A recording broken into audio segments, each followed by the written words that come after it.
بدها على فلسطين يتفق على المحاكم، هي ما بدها هدية ولا بهوا هدية، بدها على فلسطين يتفق على المسكوبية، وأنا ما بدي حطة ولا بهواي حطة، بدي على فلسطين يتفق على سيجة شطة، أنا ما بدي زفة ولا بهواي زفة، بدك بطل فلسطين محصورة بأرض الضفة، وهي ما بدها ذهب ولا بهواها ذهب، بدها علم فلسطيني يرفرف سجن.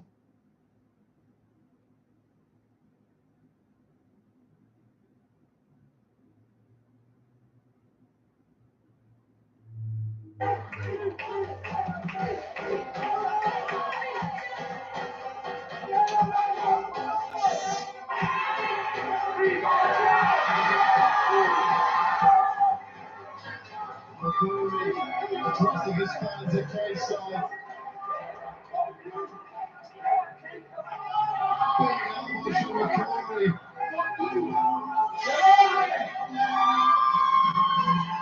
And it's over.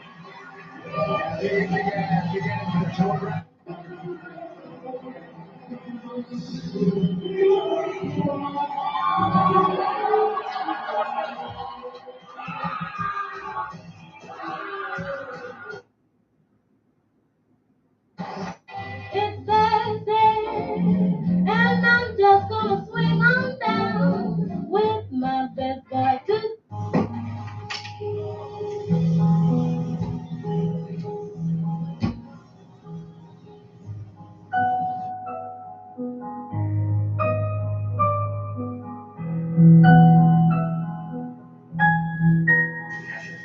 Rainbow.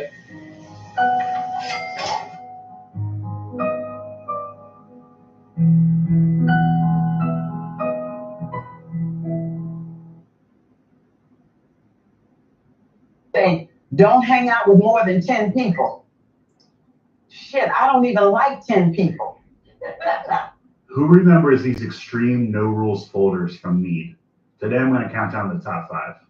Coming in at number 5, look how extreme this is. This is sick. Coming in at number 4, we got the Eagle catching the home run ball. This is radical. Number 3, we got the Bulldog on the basketball court chewing up a tennis shoe. So cool. Number 2, we got this dude catching a wave on a shark, man. On a freaking shark. And then coming in at number 1, we got my guy skating away from a gigantic alligator in the city. This is as 90s as it gets.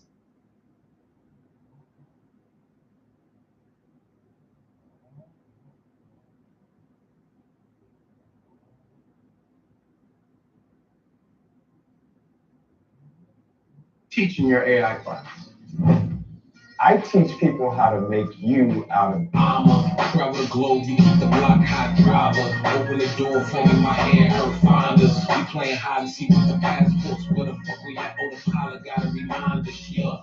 The luggage is piling, I need a coaster with so many stickies sit in my wallet. Look like a folding chair, a Cartier so light on my body. Thought I floated here, I'm loaded heads, tension and time. But call me polar like snacks. I'm Switzerland, travel for my bitch, get the kissing dog. I know when she let me run like mission. 100 grand sleep on a bird, the window whistling like. Man, they ain't listening. Cross the line like immigrants and benefit from it. Keep on stunning all these niggas, make them 6 faces. I'm gonna be honest with you, man. I never thought about this until I seen it on Twitter. But somebody had said that Tyler the Creator be sounding like Lloyd Banks a little. And in my head, when I first seen the tweet, I was like, man, what the fuck? That don't even sound right. Then Black Mass made this, and I'm not gonna lie to you, bro. Do sound just like Lloyd Banks. What the fuck? Hey, I never noticed how much bro sounds like Lloyd Banks until he put him on this beat. This shit crazy, bro. Actually. Oh, I know when she let me run like mission. 100 grand sleep on a bird. The window whistling like. Man, they ain't listening. Cross the line.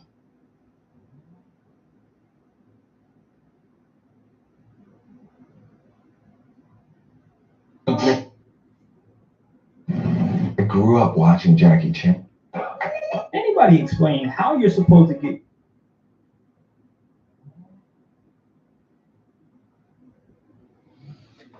Checking memes and messages, guys. Checking memes and messages before we get started. You know how we do.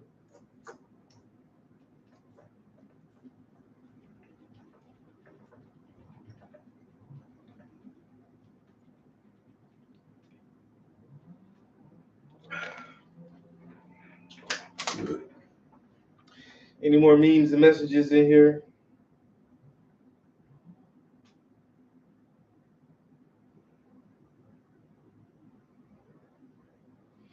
No? No messages there. No messages here. No. All right, we're good. We're good to go.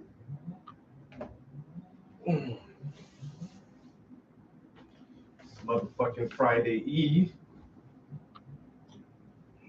And we painting leather. Painting leather on a Friday Eve. Painting leather on a Friday Eve. How y'all doing? How y'all doing? This leather looking pretty fucking bomb. I ain't even gonna lie, yo.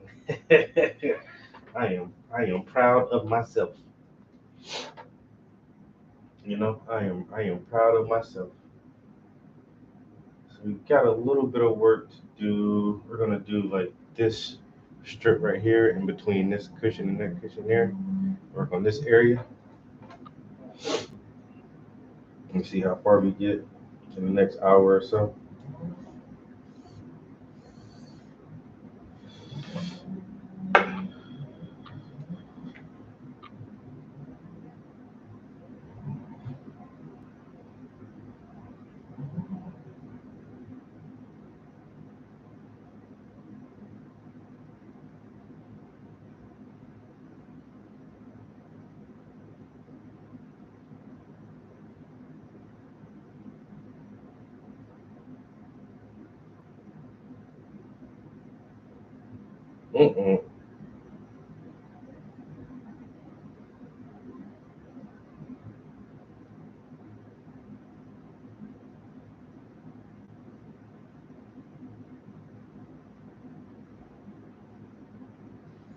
Olha só que loucura o tamanho desse gafanhoto que esses caras vão comer. Meu Deus, eu nem sabia que tinha gafanhotos desse tamanho e que esses caras... A questão de cultural, né, de comer gafanhotos é muito comum, né, em várias etnias e povos, grilos, gafanhotos, até mesmo aracnídeos como escorpiões e caranguejeiras. Mas olha o tamanho desse cara, vocês acham? Verga, güey.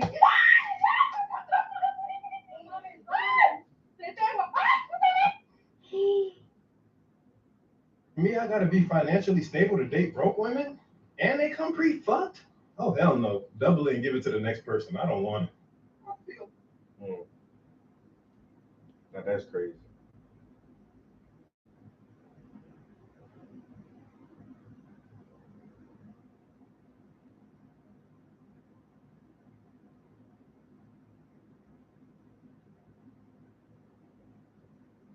Taylor Green, I don't care what anyone has to say about me for supporting you in your efforts here.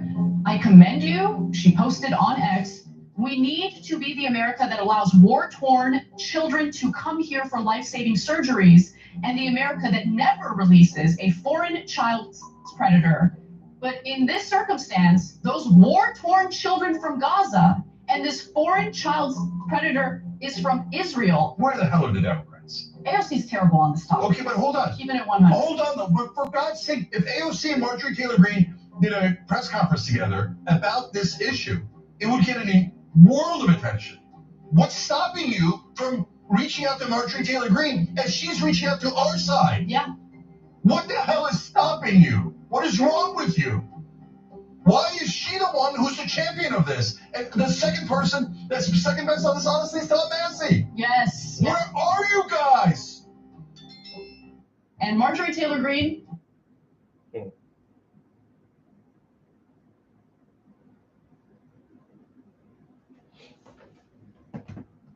AC in my car for months. So I grabbed this portable AC and it seriously turns my car into an icebox. This knob controls the speed, or you can use the built-in speed settings. On Max, it... Update regarding the Israeli official who tried to have her with a child in Vegas and then fled to Israel after meeting with the NSA. The U.S. Attorney General who released him is Israeli-born Segal Chada makes sense now, especially given the fact that Vegas was effectively built by the Adelson gambling empire. The entire city is an Israeli operation. LOL to the guys who think what happens in Vegas stays in Vegas. What happens in Vegas likely winds up stored in a file in Israel.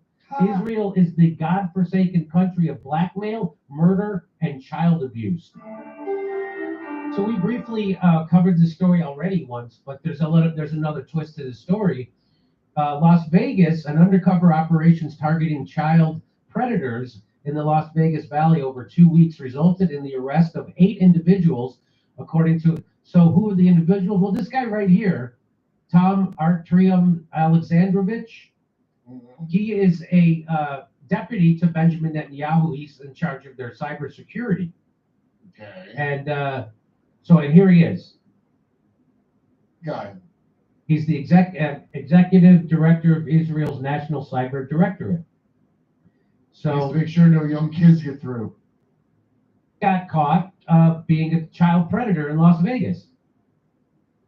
He thought he was talking to a real kid, and he wasn't. He was talking to a policeman online. And Chris then, Hansen? and then when he got Chris Hansen. Nice. And so when he went to meet the kid, the cops arrested him. When Hansen said you're free to go, he really was. you're free to go. So here's the twist. Here's the acting U.S. attorney in Nevada. He got let go. She facilitated his letting go, although she tried to pretend she didn't. And who is she? Well, Trump appointed, her name is Sigal Chattah. Sigal Chattah. Sigal Chattah. He appointed her to the post of U.S. Attorney for Nevada in March of 2025. She was then the interim U.S. Attorney for Nevada. And she was supposed to be only last 120 days. That's all you can appoint someone, an interim U.S. attorney. So, but the time limit was overridden when Chattah, she resigned early. That enabled Trump to reappoint her as acting U.S. attorney. She's not been confirmed by the Senate. And she's a maniac. And I'm sure her rise to power, anyway, she tweeted out. Is she talking about Nevada? So Open Source said that the Beavis family shared this following message. In the past few hours, we have been shaken by the announcement from Hamas spokesman regarding the expected return of our Shiri, Ariel, and Kiefer this Thursday as part of a hostage release process. She retweets that and says no statehood ever for these criminals. Oh, I'm sorry, worse. Oh, animals. She says no statehood ever for these animals. Netanyahu needs to start acting like Churchill instead of Chamberlain and wipe Gaza off the map. That's the woman Trump appointed to be the acting U.S. attorney in charge of Nevada. For Nevada, says Ezra. Yeah. Well, she thinks Netanyahu is too much of a pussy. Is that her message? That's I guess that is her message. Okay, so she goes real hard on that issue, but I guess fairly lax on luring a child over the internet. Was this, by the way, is this the family, the Bibis? Is this the family of Israeli mega pop star Justin Bieber? Is it? No, it's not just. I don't keep up with the kids and their music and their hair these days, but maybe that's not, just it's not Weavers. That's not Justin Bieber, no. Do you like Justin Bieber?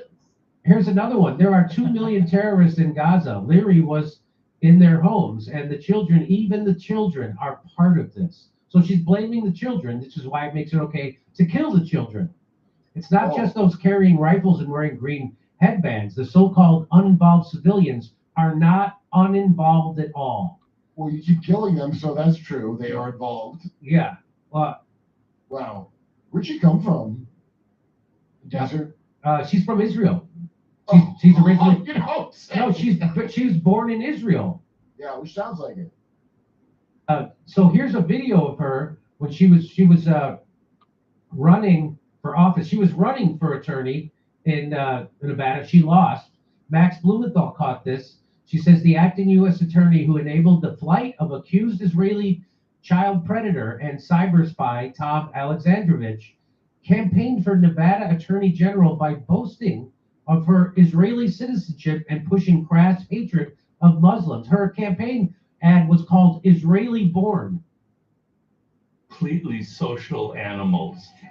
Our identity is formed in our interactions with other people, of how other people look at us and how other people react to us.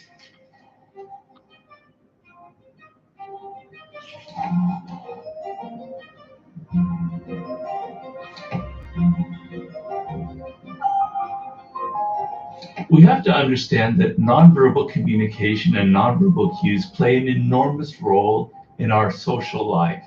A lot of human communication is nonverbal. You're just not aware of it. Want to hear it? The radical left is burning down our country and attacking Jews in the streets, and Ilhan Omar is fanning the flame. I'm Sigal Chattah, an Israeli-born lawyer running to be America's #1 conservative attorney general. I'll stand up to Ilhan Omar and take her team to court for defunding our police, opening our borders, and teaching our kids to hate each other based on the color of their skin. I need your help. The left is pouring money into the seat so they can put more criminals on the street. Can you chip in $25 right now? If enough patriots come together, we'll be able to build a grassroots campaign necessary to stop Ilhan Omar in her tracks. It's time that we put strong female lawyers like myself forward to make our case. That was not a question. Thank you. She's going to hate it if this message goes viral. Thanks for your support, and God bless America. My name is Sigal Chattah, and I approve this message. So that's the maniac Trump appointed. Israel first, as always. Israel born, Israel Is first. she so conservative? She lets Israeli sex offenders go home. That's how conservative she is. Upset that Ilhan Omar is defunding the police, which they didn't. Bunk. In fact, they refunded the police and added an extra $2 billion onto the police budget. So, and how bad of a person is she? Well, Wait. Ilhan Omar is from where? Not Nevada. She's from Minnesota, so she's running against Why someone are you from even Minnesota. bringing up Ilhan Omar at all? Right. Well, that's just to get people who to hate on a Muslim or something. That's called dog whistling, right? So here, Hasanabi. more than 100 judges say the U.S. attorney appointee Sigal Chattah is unfit for office. So over 100 judges, she was unfit. She was unfit to be the 100 judges signed a letter. This is from the Society for the Rule of Law. Put that out. And I bet there's some pro-Israel judges on that list of 100 judges. You know? Yeah. That's the law. Here she is again. So here she is trying to lie about what happened. He says a liberal district attorney and state court judge in Nevada failed to require an alleged child molester to surrender his passport, which allowed him to flee our country. The attorney general just called me outraged, and she called the FBI director, Kash Patel. The individual who fled our country should have had his passport seized by the state authorities. He must be returned immediately to face justice. Well, if she's really outraged, Pam Bondi, why didn't she make a tweet about it? Or Kash Patel? Why aren't they upset? Remember how the guy who threw the Subway sandwich at that cop? They called it the deep state, and they tweeted out the video. They couldn't talk about it enough. Where's their outrage over this Israeli Benjamin Netanyahu deputy being allowed to go back to Israel, the home of pedophiles in the world? By the way, why isn't she? No, And she didn't let him go. I thought she's responsible for him being able to be like, this is very strange. She was. So that's a lie, because happens in Nevada is that you get to post bond before you even see a judge. So that he didn't even see a judge. The judge couldn't take his passport away because he got released because of the system they have in Nevada, where he can post bond without seeing a judge first, which is exactly what he did. So interim U.S. Jimmy. So yeah. Well, let me just read this. Rachel Wilson's dad, who works here, one of the comics, that's her dad, Wilson. Oh, really? Yes. Interim U.S. Attorney for Nevada, Sigal Chattah, blamed Wolfson and a state court judge for failing to require Alexandrovich to return his passport after posting bail. However, neither had anything to do with the process. So she's blaming other people who have nothing to do with this process, the judge and this guy Wolfson. Who's also Jewish, by the way. You're going to pin it on another Jew? That's pretty messed That's not good. The Justice Court sets the standard bail schedule, And the process to bail out at that point, post-arrest, does not involve the district attorney's office nor any judge.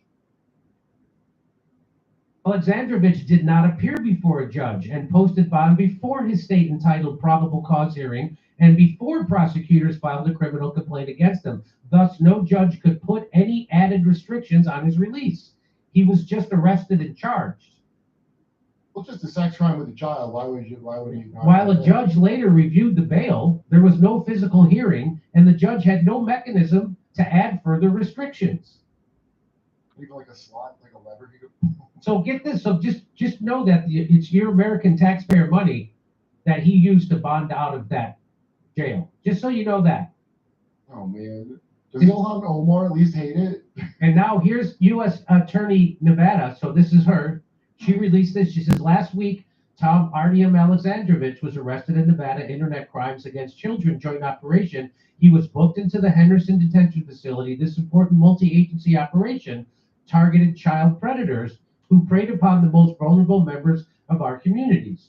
As a result of the operation, the Clark County District Attorney's Office is handling the prosecution. Wait a minute, why?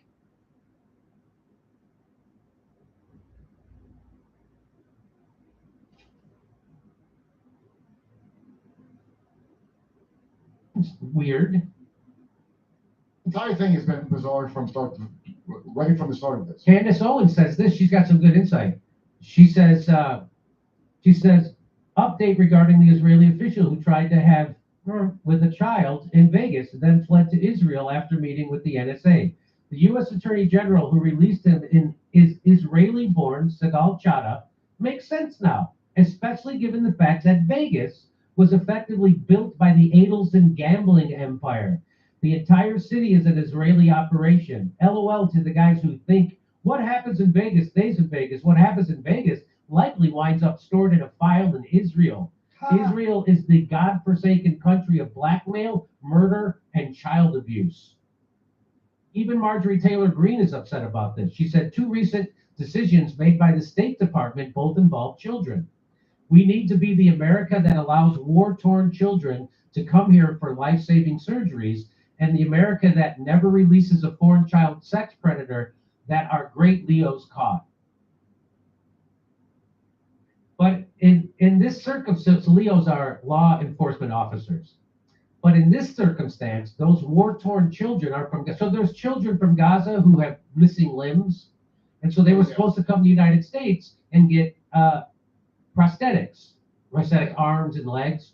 They canceled their visas. Who did that? The State Department. Yeah. That's Trump's State Department canceled their visas to come get prosthetics here.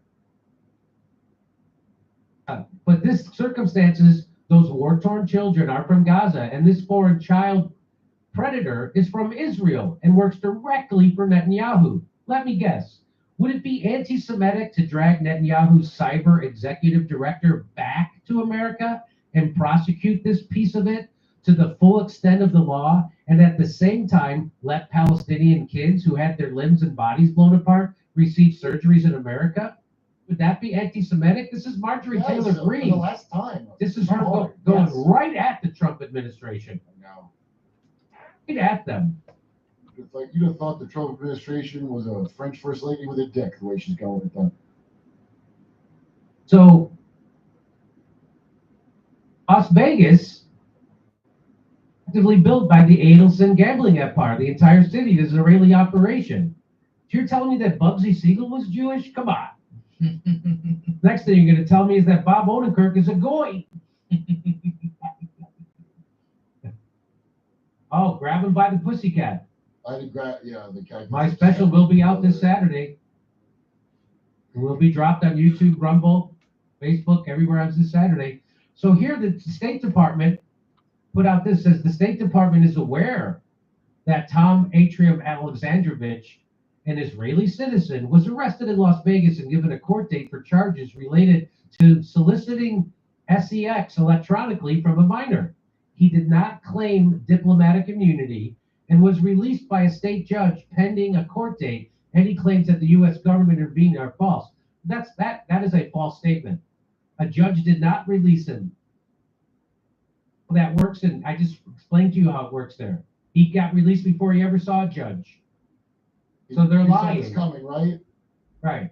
I did not see Blakely, that coming. Ian Blakely says, it's also quite strange how chill you guys are about this. So you'll melt down after a student wearing a kefipah, but over a student wearing a kefipah, but this guy is an alleged pedo caught by local law enforcement and then got away, and you guys are just like, listen, we didn't have anything to do with it.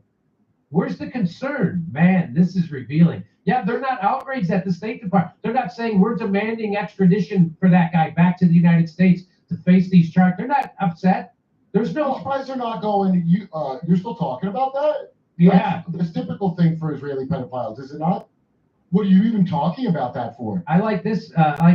Subway sandwich. That's what Trump's Attorney General does. Oh, Israeli head of cybersecurity banging kids? No problem. Now, are we sure the deep state is not a new kind of sandwich at Subway, and that's why they were using Maybe.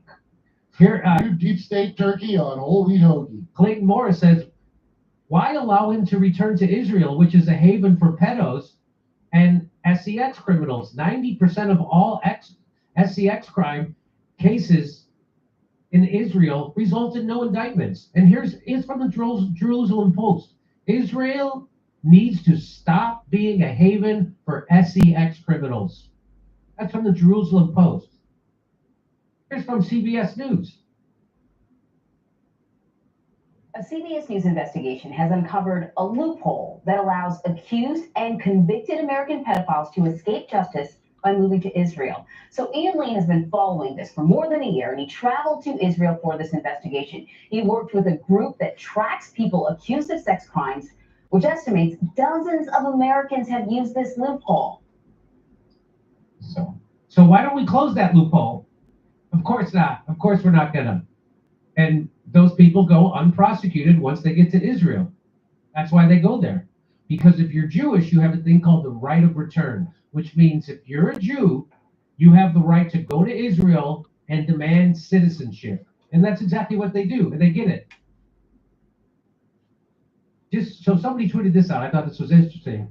A former Israeli prime minister visited Epstein dozens of times in a 4-year period, and this wasn't investigated. Between 2013 and 2017, Ehud Barak, former Israeli prime minister, visited Jeffrey Epstein approximately 30 times at Epstein's Florida and New York estates. He flew with Epstein on his private aircraft, accompanied by his wife and an Israeli security guard. In 2015, he entered into a business deal with Epstein to fund an Israeli startup. And by December, he began visiting Epstein monthly for nearly a year. And there he is. There's Barak entering the home of Jeffrey Epstein, January 2016. He had to know if Prince Andrew's a better friend than him. Do you like Prince Andrew better than me? So, Am I best friend or not? Israel. My friend just texted me that the Philippines are full.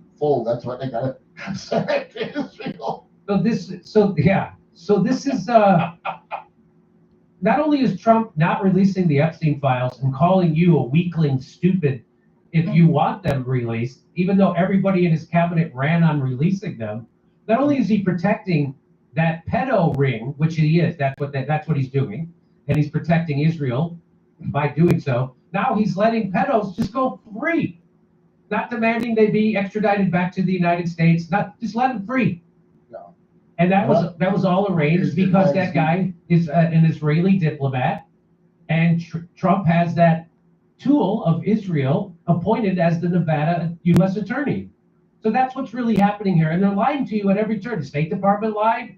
That Chata, the U.S. attorney for Nevada, she lied to you. They're all lying about this.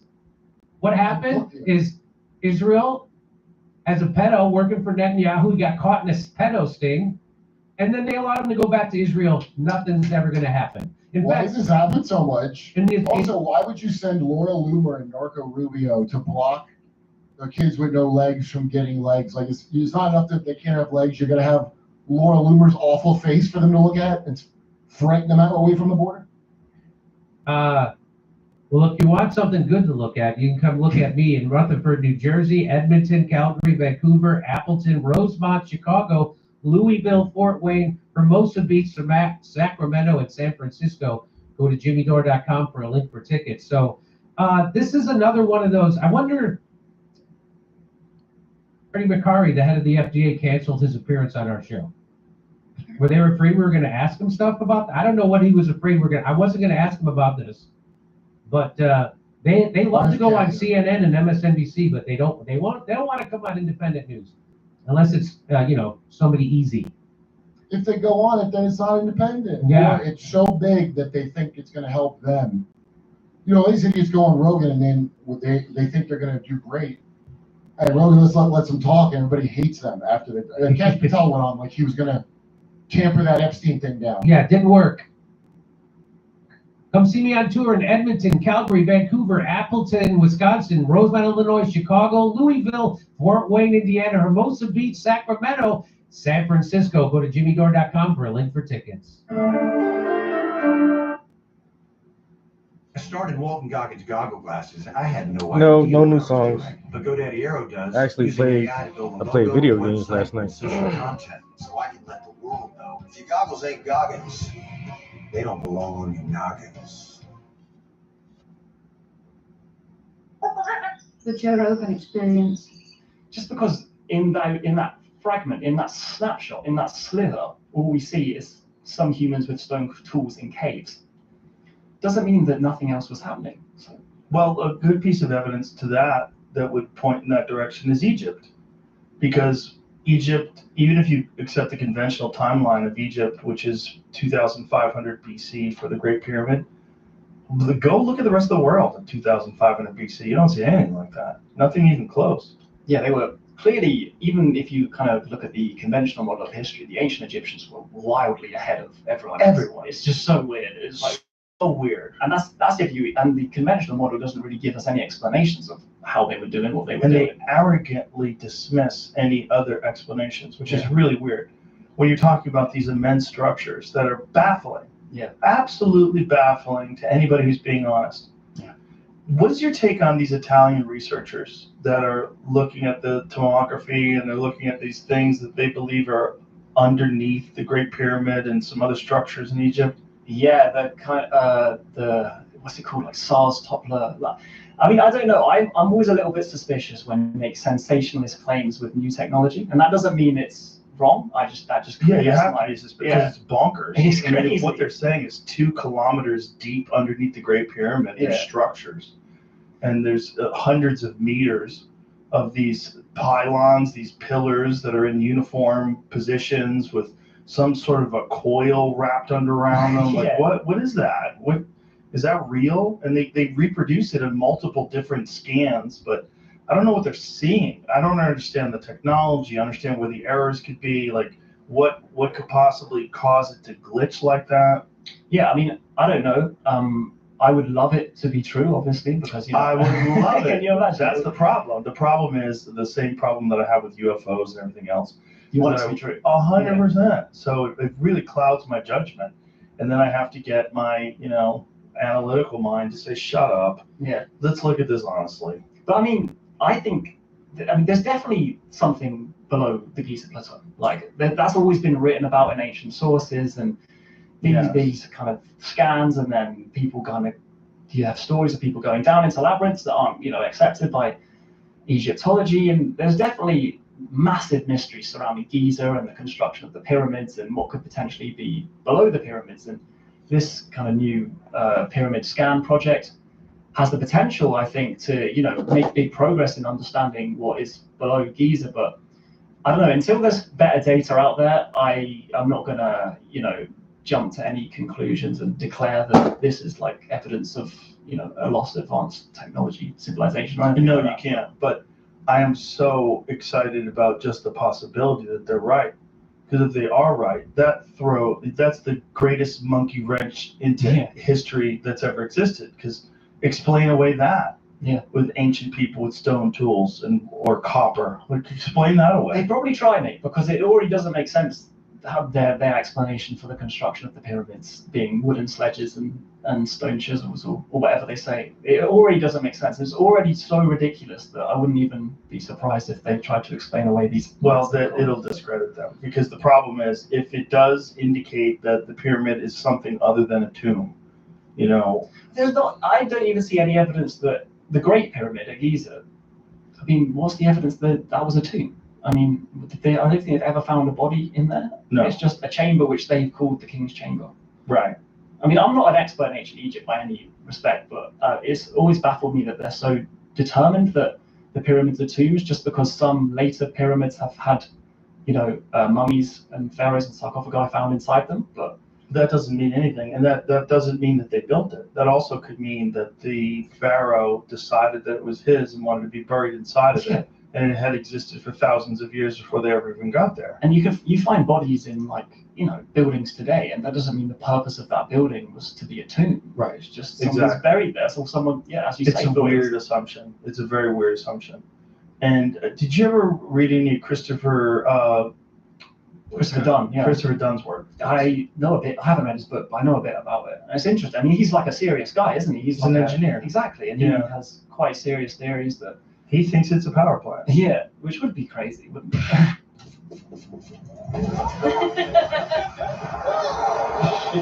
Shut up. And the acceleration was crazy. Nice. It's like a TV. Was that their agenda? Yeah, that's really cool. Especially if you add into that the Graham Hancock's ideas and some of these other people's ideas that perhaps some of these structures are far older. Well, the kind of Orion correlation and the Sphinx.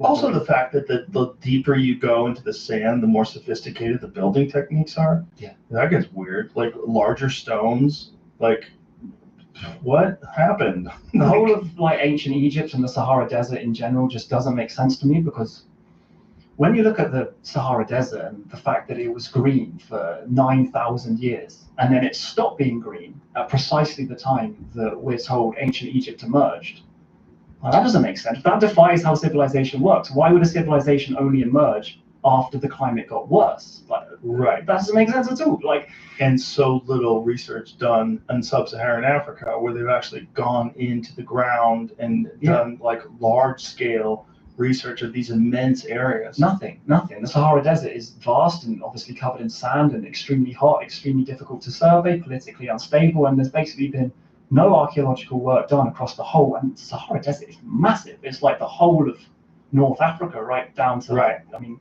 it's massive, and you could fit the United States in you there. could fit anything in there, like a whole like preceding civilization for 9,000 years leading up to ancient Egypt. Like, it's the perfect place. It's right by Mesopotamia. It's right by Egypt, and yet we have this blank spot for the 9,000 years before the development of civilization, which is kind of also the gap between. I mean, it's a little bit less than this, but the gap between Göbekli Tepe and the birth of civilization. We have this huge area which would have been perfect for civilization, full of rivers, lakes, grasslands, perfect climate, and it's just missing. Also, abundant resources where they could establish a stable civilization because they had so much food and they weren't being attacked, so they could kind of set up shop and figure some things out. Yeah. Over a long period of time. Yeah. So my theory is that things were happening in the Sahara Desert when it was green, in the green Sahara, for those 9,000 years. And then, because it was really quick, that's what I don't think people realize, is that when the Sahara Desert turned from, you know, green lush paradise, whatever you want to call it, to a desert, it was like a few centuries. It's called rapid desertification, and it flipped, well, not overnight, obviously, but in a few centuries compared to 9,000 years is a rapid change. And for any kind of culture that was living there, you wouldn't have noticed it straight away, but in 50 years, you'd be like, fuck, it's getting a bit hot here. You know what I mean? Like, shit's going on. And then so I think maybe people migrated to the last stretch of green that was still available to them, which was the Nile River. And then the kind of survivors or the migratory populations developed around the Nile River, and using the kind of experience and knowledge that they had from their lives and the kind of history of their cultures in the Green Sahara period, that is what led to ancient Egypt. I mean, that's just a... Well, it's also just an assumption that ancient Egypt didn't exist alongside that, or even previous to that, which is also possible, especially when you consider what Robert Schoch thinks about the erosion, the water erosion in the Temple of the Sphinx. Yeah, they kind of explanation away of that also never made sense to me, that it's wind and sand, because when you see pictures of the Sphinx, even from when they kind of found it in Napoleonic times, it's buried in sand. Right. And there's records from the Egyptians themselves who, excavated it effectively because it was covered in sand. So if it quickly gets covered in sand, how could it be eroded by wind and sand if it doesn't take very long for it to, kind of get filled up with sand? Then how does wind and sand erosion even count? I've never seen anyone kind of explain that away. Well, it's the walls that are the most fascinating to me, because the deep fissures that clearly look like rainfall. It looks like something that water does over thousands of years. Yeah. And when you those whales that were the Valley of the Whales. It's just about, I don't know how many miles south, but it's south of Cairo. That's bonkers too. That's crazy. They find whales, hundreds of whales in the desert. That's so great. Look at that image. That's so nuts. That is so nuts. Some of them had teeth and toes. So crazy. So crazy. And then it makes you wonder, like, how did those bones survive? Like, why are they there? Like, how quickly did they die? How quickly did they get covered up by sediment that they could find them all these years later? Because that's the weird thing about fossils and bones in general, is that most of them you're never going to find because they get eaten, they deteriorate, they're gone. Like, it's very difficult to make a fossil. When you think about our, quote unquote fossil record, it's really weird because it's hard to make a fossil. Yeah. So we're dealing with a very small amount of beings that get turned into a fossil. And that is what we're using as our understanding of, like, life. Yeah. It's weird. It is weird. Because it's so limited. I'm not sure do you know when the Sahara was covered in water? I'm not even sure when that was. I mean, some people say that there's like a mass flood during the kind of Younger Dryas period, which I think they're talking about millions of years ago for these bones. Yeah. How old are these whale bones supposed to be? But I think millions of years ago, it's assumed that it was completely underwater, right? So are we talking like Pangea times? Like, what are we talking about? But even not too long ago, like, kind of 12,000 years ago, whatever, they had these massive river systems, like the Tamarasset River system. Here it is. 40 million years old. Yeah. 40 million years old. The whales. Oh my God. Primitive whales. Primitive whales documenting, how do you say that word? Cetacean? How do you say that word? Cetacean transition? Is that how you say it? I don't know. Cetacean transition to marine life, ceridians and reptiles, as well as shark teeth from the Geneham Formation 40 to 41 million years ago. The strata in, I don't say that, either Wad El Hitan belongs to Middle Eocene epoch, and it contains extensive vertebrate fossils within a 200-kilometer area. Fossils are present in high numbers and often show excellent quality of preservation. The most conspicuous fossils are skeletons and bones of whales and sea cows.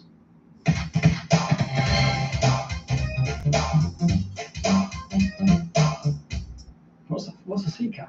Oh, I don't know. What's a manatee? The manatee, You ever seen yeah.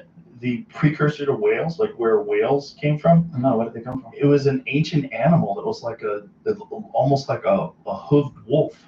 What, sea animal? No, you mean, it was they a were land animal. That's why they breathe air. Oh, of course, they're mammals, aren't they? Yeah, That's what it's super weird. It's super weird. It was some animal that supposedly lived on land, and it was real freaky looking, almost kind of like dog-like. Yeah. And that thing eventually Became a said, I just like swimming. I'm gonna go back And then into one the day it said, I'm never going back to the land. It's filled with assholes. I'm just gonna live out here in the ocean, where all you have to contend with is This sharks. article calls it the god of death whale. Wow, that's what it looks like. That's what it looked like. But there's some images of it on land, some depictions. Yeah, that's what it looked like. That freaky thing was what whales came from. That thing walked around the ground and then eventually said, That's 40 million years ago. Is that what those skeletons are then? Maybe. Interesting. Some of them maybe, right? Because they do know that thing. It was when whales walked in Egypt. Wow. I was watching, I don't remember whose podcast it was. I wish I could remember. But we were talking to some guy that found definitive evidence of dinosaurs in Egypt. So if you go back far enough, there were dinosaurs living in that part of the world as well. What's that one image you just saw right there with the mouth open? Yeah, that one. That's crazy looking. Prehistoric whale ancestor. Look at that thing. Whoa. That's crazy. Here's the sea cows. What? So this image says a prehistoric sea cow was killed by a prehistoric croc Wow. and eaten by a tiger shark. I don't know. Boy. Life is hard where there's no doors. That's the problem with the ocean. There's no doors. There's nowhere to hide. You So get it's just fucked up. constant chaos. It is just constant things eating things in this 3D space where they can go up and down and side to side. And That's just nature, isn't it, man? It It is. was just killing everything else. And yes, we made it. but we figured out doors. We did. We figured out walls and doors, and that changed the game. But when did we do that, Joe? That's the question. That is the Because question. a lot of people would claim to think, and the kind of consensus always is that we didn't do that until 12,000 years ago. We didn't settle down and form permanent communities until the Neolithic Revolution. And I think that's one of the major paradigms, if you like, that we have regarding our past that simply doesn't make sense in light of new evidence. And I just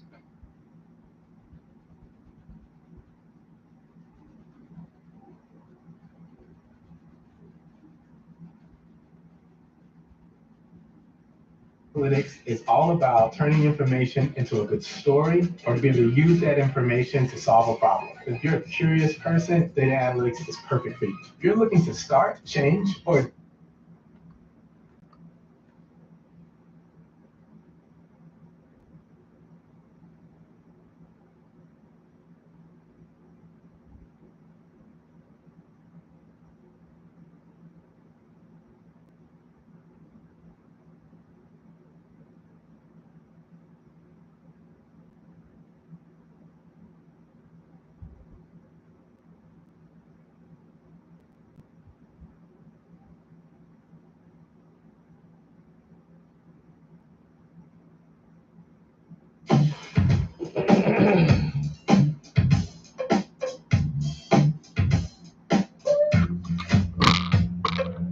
Hey, welcome to another show of Internet with Virginity Straight, no strangers. Let's get right into it. There was a mayhem up in the air. Somebody on the plane was indignant. He was calling motherfuckers and he, of course, he was a white man. What else? Yes, white people are always going crazy up in the air. So it is another case of it. But just take a look.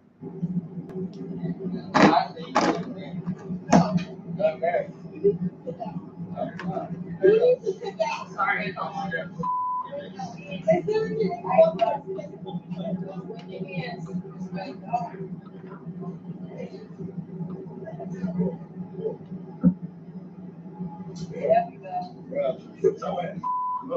They call it a level 4 disturbance now. They said they had him restrained, he broke out, and there's passengers holding him down there. He's using racial slurs. He's in people's faces. F-bombs and N-bombs and just stuff, all saying a lot of stuff. He just like got up and just sat him down and seemed like a little kid. Thank God for linebacker 17C because he really saved the day. Yeah, he shut up real quick when he seen that large black motherfucker walking his way. Oh, he moved gingerly to the side and let him pass and thought he was just gonna get a pass. Cuffed him and sat him down like you do a 3-year-old child. Because that's what he was acting like, a little spoiled ass goddamn brat. He quiet the rest of the flight. They turned it to a level 4 incident and the police took him away. That's a beautiful thing, because I thought that they was gonna get the big for sitting him down, but no. So there's some justice somewhere, sometimes. He said that mother like a baby in a high chair. Sit down, eat them carrots and them peas. When I come back, that plate better be clean. So I do them up. 17C, goddamn, linebacker, starting for American Airlines.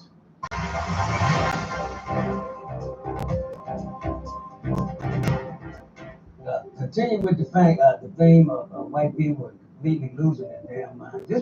Yes.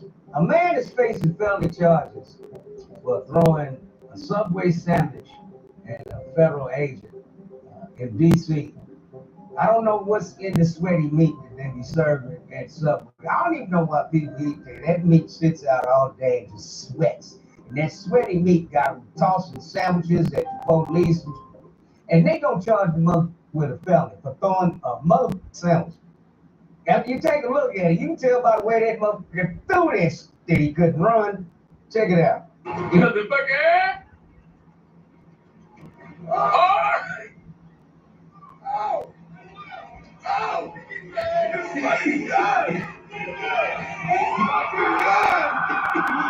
He tossed that sandwich like, I'll harm you. And then the motherfucker skipped away and skipped and still outran them fat raggedy ass police. Yeah, them up black, they wouldn't have caught him ever.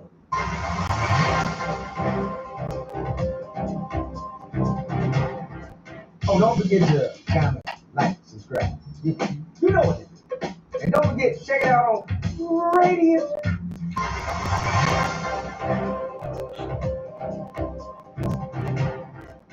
Welcome back to NNN, where we give it to you straight, no chaser. And the good news this week, congratulations to 44-year-old Kia Patterson on owning the first ever black-owned grocery store in Compton, California. Let's give a round of applause. Real food for real people. I bet you the watermelons at her store got black seeds in them, like they used to do. Congratulations, sis. Get one out here in Vegas.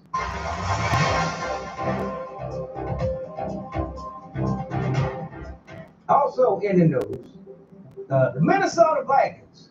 So they had a tranny, a gay, I don't know what it is, but one of them signed up for the female cheerleaders, and everybody lost their mind. Minnesota jerseys burning. Fran Tarkenton turning over in his grave. They said, "What? Y'all got a chick with a chair for me? No. Oh, yeah. Nice job, whoever owned that team, trying to shove this down most sports world's throat." And after the complaints, the gay mother skipped away and quit.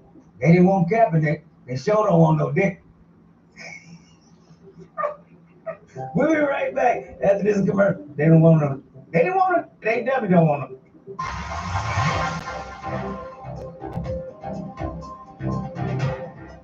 Welcome back to NNN again. The stranger the world gets. We got rabbits growing tentacles and horns, and we got squirrels eating rats and mice and birds. An eagle swooped down, thought it was gonna get a meal, and got turned into a meal. They look cute and cuddly, but researchers at UC Davis say don't let appearances fool you.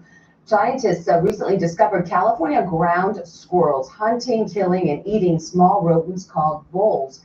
This comes as the northern part of the state is in the middle of a vole infestation. Researchers say the squirrels are actually helping to reduce the population. The study examines how squirrels adapt to environmental changes, apparently by becoming carnivores. Something was going on. Bill Gates was behind them rabbits. Ain't behind them squirrels. Try to hand a squirrel a nut today. Smack that your damn hand and bite your finger. Now, how is this rabbit supposed to eat? That's growing all out his mouth. He gonna starve. And for those of you in the country that like to eat rabbit and possum and all this, go right ahead. It's the end of the world. But in that end, there's a new beginning. Optimus, all the way. Optimus Prime's my mother. Okay? Optimistic. Come on, let's get this done with so we can get a new world.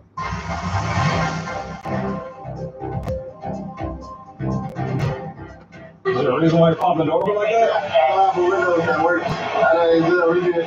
Yeah, absolutely. There's a reason why I'm pulling you over. For one thing, inclement weather, you have your lights on. Two things, you're not wearing your seatbelt. This is an inclement. Okay, I'm not arguing with you. I'm telling you why I'm pulling you over. Give me your driver's license, registration, proof of insurance.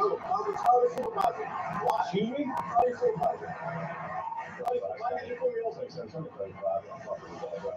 already told you. How do you pull me over? Step out of here. No, step out of here.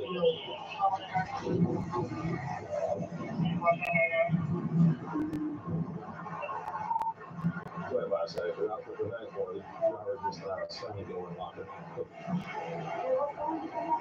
I've already told you. Okay. Right now you're under arrest for resisting. You understand? You're under arrest for resisting. The longer you take us on, the worse it's going to be. Open the door and exit, or we are going to break the window. Open the door and exit. You are under arrest for resisting. Open the door and exit. You are under arrest for resisting.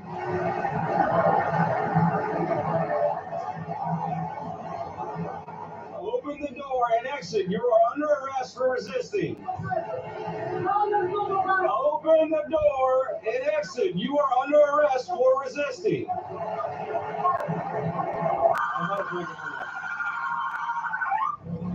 I'm about to break the window. Exit the vehicle now. Exit the vehicle. Show me your hands. Here.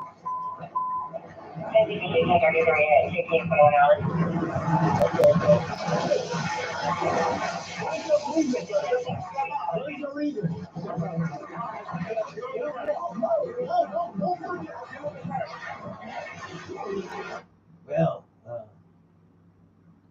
looking at the body cam, yeah, and has to go to jail. It's sad to say, but that has to go to jail. He's been watching way too many movies. Call your supervisor. For what? You ain't heard what the charge with it. That you step out of the goddamn car. Your window didn't roll down. Then you slammed the door. You stayed in there. What is that? You know what that is? That's obstruction. They had to break your window, get your ass to get out what you could have did in the first place. Have a discussion with you about the lights and shit. You was a street corner attorney. Now you're locked up street corner attorney. Hope you can get your parole together and do your own case again.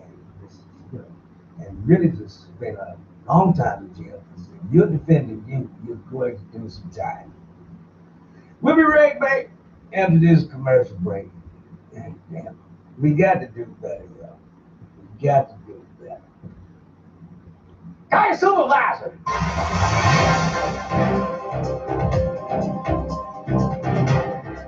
All you bitches is busted. All you stinking, nasty, y'all in trouble. They got condoms that turn colors with them. Got an STD. Check it out.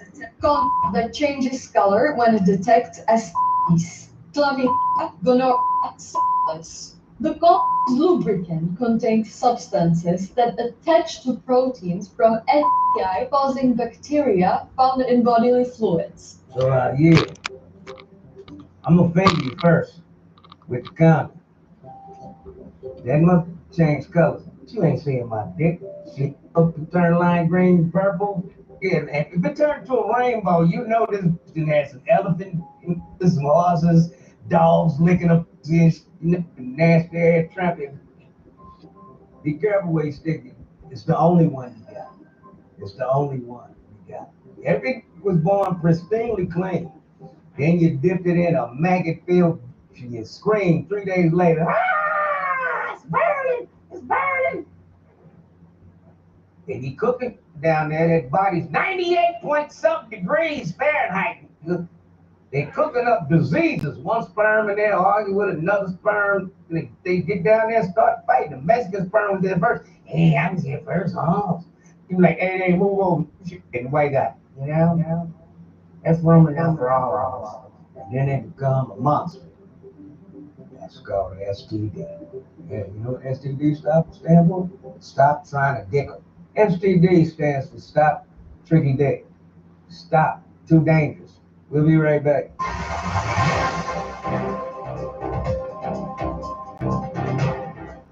A Louisiana Walmart employee by the name of Beth McGrath decided to quit, and she did it over the loudspeaker. Attention Walmart shoppers and associates, my name is Beth from Electronics. I've been working at Walmart for almost 5 years, and I can say that everyone here is overworked and underpaid, and customers poorly every day. Whenever we have a problem with it, we're told that we're replaceable. I'm tired of the constant gaslighting. This company treats their elderly associates like shit. To Jared, our store manager, you're a pervert. And now she is a free woman. You can do the same. Just say, go. and quit. If everybody quit at the same goddamn time, you'll get some ag rate. Everybody should quit. Quit Walmart. Quit Target. Quit all the mother jobs. Live on air. Who needs money? 5 hours later. I need my job back. I'm hungry. ICE has been chasing me around. I'm sorry for calling you a big fat bitch. And they treat these old motherfuckers real nice here at Walmart.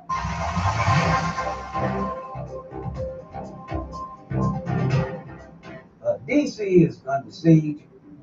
President Trump has called in the National Guard, the FBI, ICE, the police, the Sheriff Department, Coast Guard, ain't even no ocean there, but he's still called the Coast Guard. And the National Guard, did I say the Air Force, the Navy, and the Marines, they all on the ground in DC because crime is so out of hand now. There's just murders. Fabricated murders, fabricated motherfucking situation so that you can call in that you wanted to do in the first place, and that's surround that White House with your motherfucking lackeys so that you feel protected because anybody that voted for your ass ain't liking the shit that you're doing. So that's what it is. The MAGAs done turned on you, and now they the maggots. They ain't the MAGAs, they the maggots. They out to get your ass. We'll be right back after this commercial break. Maggots!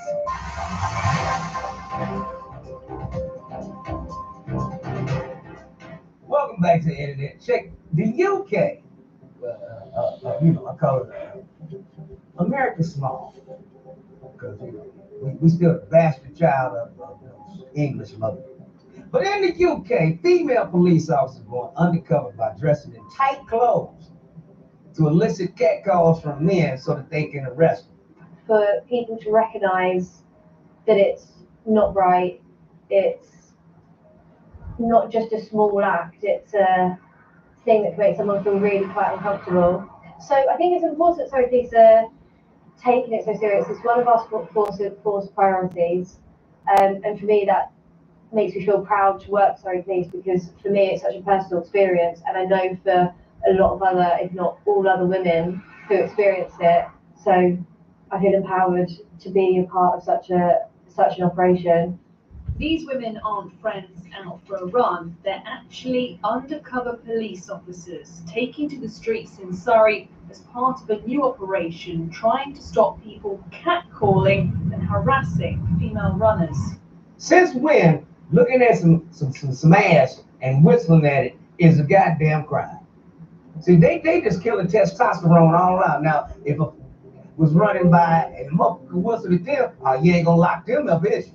But no, a straight man looking at a straight woman, tight ass, and damn it, woo, and now I gotta get locked up. My granddaddy would shoot you motherfuckers, and your granddaddy would shoot all you motherfuckers too. Y'all just some sick sons of bitches. That's how men and women meet. Call them, whistle at, hey, baby, come here, girl. Let me get them dudes. Ooh-wee. But now, you ain't just got to skip along with the program. So, you all. I ain't getting set up. Yeah, that's in the UK. It would not work here in the United States. But if that was here in the United States, some of our favorite old songs would never be written. Cheese up break. House. Them up whistle at the... Oh, she's a brick. You wouldn't have had that one. You wouldn't have had none of Rick James's songs. Super Freak Addict. Ow. Everybody sang. You wouldn't have had that. You wouldn't have had none of the booty songs. Bootylicious. None of the bootyliciouses. Most of these female rappers would be locked up in jail for soliciting booty to get men to chase after the booty. So they get 2 for 1 over here, and never came over here. So let's just keep this over there on that pond, in that pond over there. Omizu, what's good, bro? Ass is to be looked at and adored. That's it. Ass. Not eaten, but be looked at and adored. You said not eating. You know, some of you nasty mother, just right there, nasty mother Don't talk shit about me like that, Eddie Griffin. You don't even know me, bro. It doesn't take much to go from calm to chaos. But when life happens, with NextGen.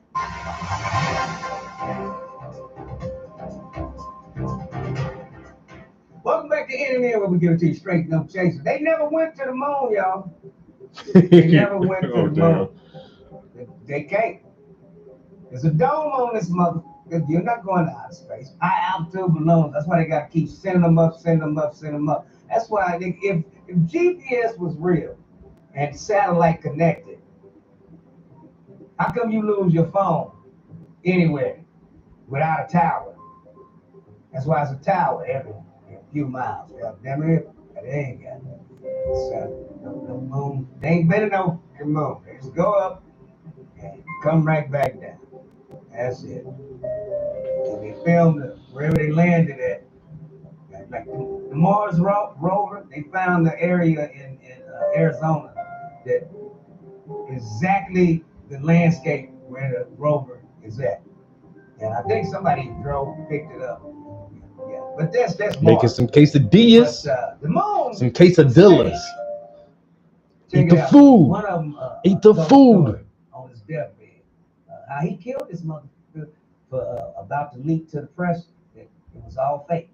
The first thing the guy says as he's dying, about to meet his maker, fearing not being on the right side of judgment, is that he's a murderer. He killed somebody. His son, who you can go to Cibrel.com, watch his son's testimony, who saw his father's deathbed confession. He said, "Who did you kill?"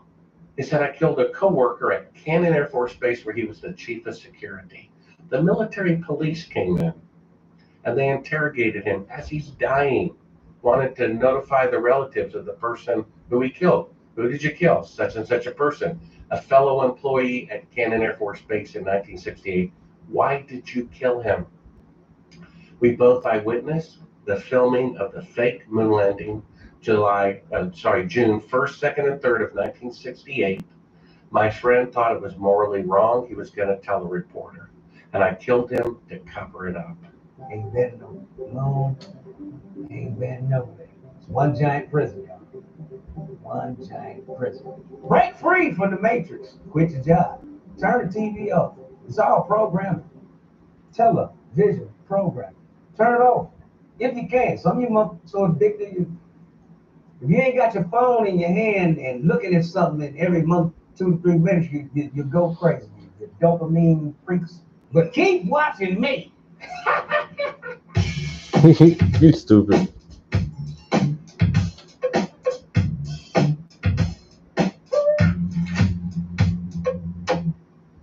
Hey everybody, Walter Goggins here. Starting a business is never easy, but with GoDaddy Arrow, that endeavor is about to become a whole lot easier. Amen. You got this. Create a website that looks like you know.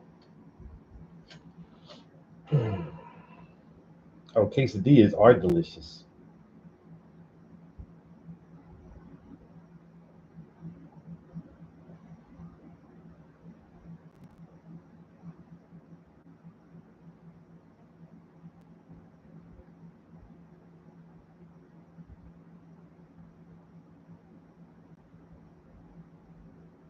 All right, so these are 3 things I think you should know about on this day, and they are important.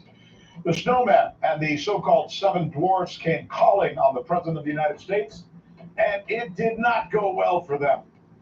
President Trump seemed to have a peace deal in his head already, one that does not involve a ceasefire, by the way, nor is it what Team Europe wanted to hear. So what was Team Europe actually selling? They're selling the continuation of the war to defend a Ukrainian leader who has not been democratically elected. That is not a good argument, and the president's team made sure the whole world heard that. Interesting, huh? This is the Sanchez effect. Let's do this.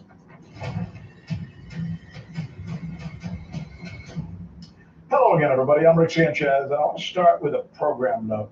You know who's going to be joining me here in just a little bit? Alex Jones. None other than Alex Jones. He's one of the best-known media figures in America. Say his whole name, man. His middle name is motherfucking Alex motherfucking Jones.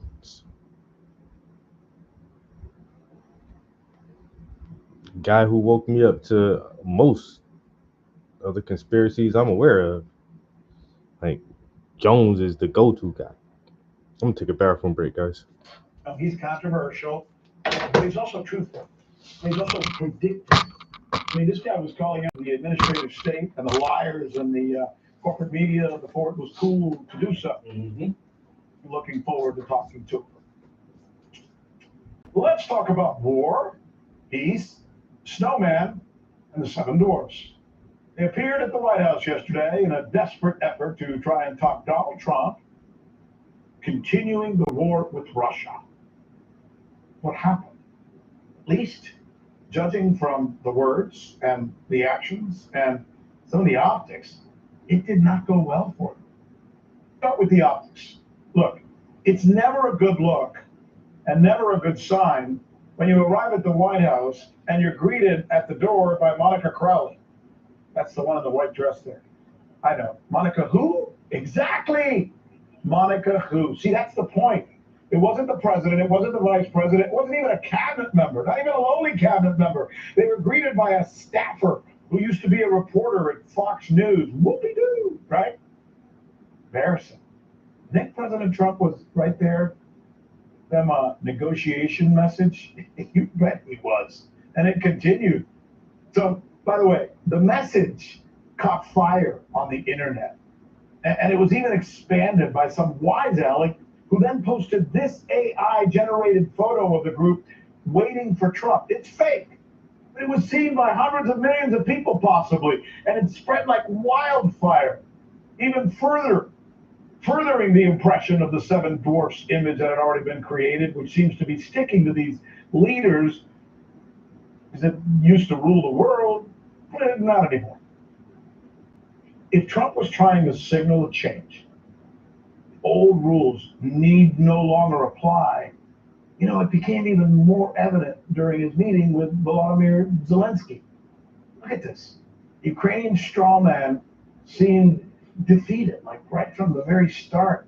But maybe it's because he felt off, because he didn't get a chance to wear his trademark sweatshirt and chose instead a look that made it appear to be a cross between Hervé Villechaize and Johnny Cash. Or maybe it was because he could tell right away that the President of the United States already had a deal in his mind, and it wasn't a good deal. It wasn't a deal that Zelensky wanted. For example, Zelensky wanted a ceasefire. You've heard him say this a million times. Mr. Trump shut that down early. I don't think you need a ceasefire. You know, if you look at the 6 deals that I settled this year, they were all at war. I didn't do any ceasefires. And if Mr. Zelensky wanted to do his usual Putin bashing, which he does a lot, obviously, Mr. Trump shut that.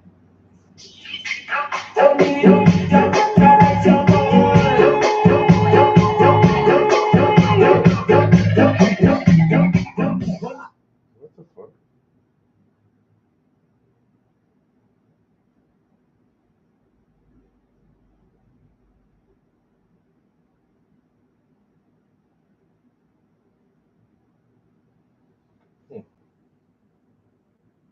Early and often.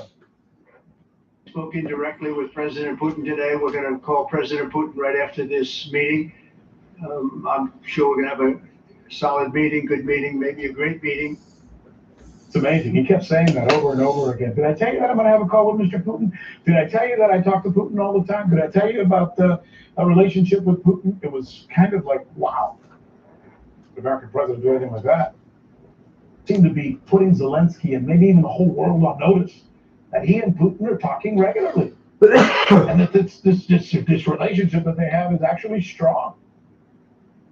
Bashing. At least not from this White House. In fact, a real bashing came from a reporter who asked Zelensky why he hasn't had an election.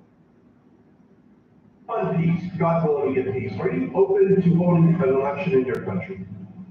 Yes, of course. We are open for election, yes. We have to do safety circumstances, and a little bit we need to work in the parliament, because during the war you can't have elections, but we can do security. We need, maybe, how to say, we need a truth, yes. During a war, you can't have elections. It was really an uncomfortable answer, a flawed answer, really, right? One that even the president of the United States, he could not help himself from poking holes in that argument. You say during the war, you can't have elections. So let me just say 3.5 years from now. So you mean if we happen to be in a war with somebody, no more elections? Oh, that's good. I wonder what the fate You like this idea? No. See, it's funny, but it's really not. That was a very important moment. Disastrous moment for Zelensky. Carefully orchestrated, by the way. Message to the European leaders, to people in the United States who've never heard that before because it's never been reported to them. Man, that these European leaders are coming to Washington to vouch for, even democratically elected. They're coming all the way over here to say, you know, Zelensky. The guy's not even democratically elected. Nobody knows that anywhere. It's not reported by the Western media. Ouch, right? Ouch. Then Trump, who was uncharacteristically reflective and Machiavellian, I thought he was on throughout this meeting. I think that was kind of brilliant. In a very effective and non-accusative tone, he called out those who called him out for simply meeting with President Putin.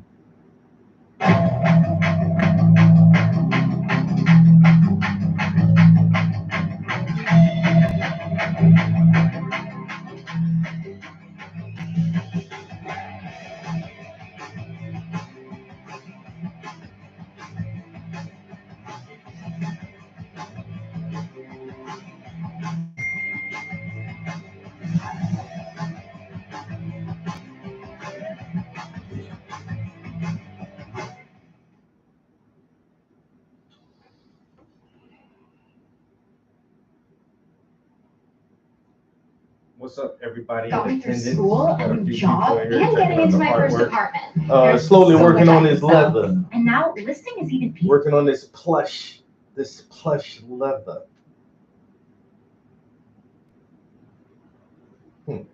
Swear it sounded like I just got a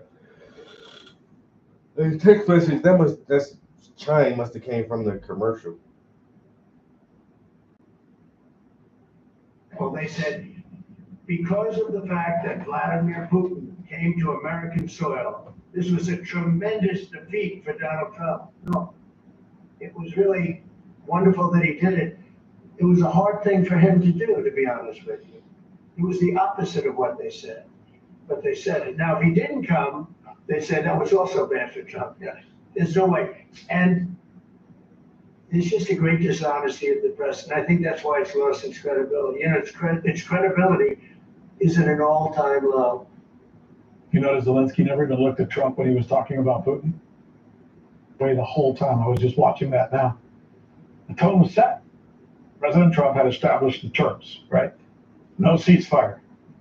And we'll have to agree to a loss of territory. And yes, Mr. Putin could be trusted to negotiate in good faith. Those are the things that Mr. Trump was hammering away at throughout the entire night. I'm down, 7 to go. And with that, Mr. Trump excused Mr. Zelensky, and he called in the European leaders like a principal, calling the students in that have been waiting to see it, who were, by the way, not going to like what the principal had to say. So the first complaint was registered by Germany's Fred Merz. No relation to Ricky Ricardo, by the way. Sorry, I couldn't help myself. And he was followed by Francis Macron. We all would like to see a ceasefire, and the latest from the next meeting on. As a follow-up, we will need probably a quadrilateral meeting, because when we speak about security guarantees, we speak about the whole security of the European continent. In order to organize such a trilateral meeting, your idea to ask for a truce, or ceasefire, at least to stop the killings, as we discussed, is a necessity. In the 6 wars that I've settled, I haven't had a ceasefire. We just got into negotiations, and one of the wars was, as you know, in the Congo was 31 years long. Another one that we settled last week with you two great countries was 35 years going on, and we had no ceasefire. No, So they're all saying we want a ceasefire. The president says, sorry, the Carnage. ceasefire is off the table. And then eventually, throughout the evening, they stopped asking for a ceasefire. It was interesting.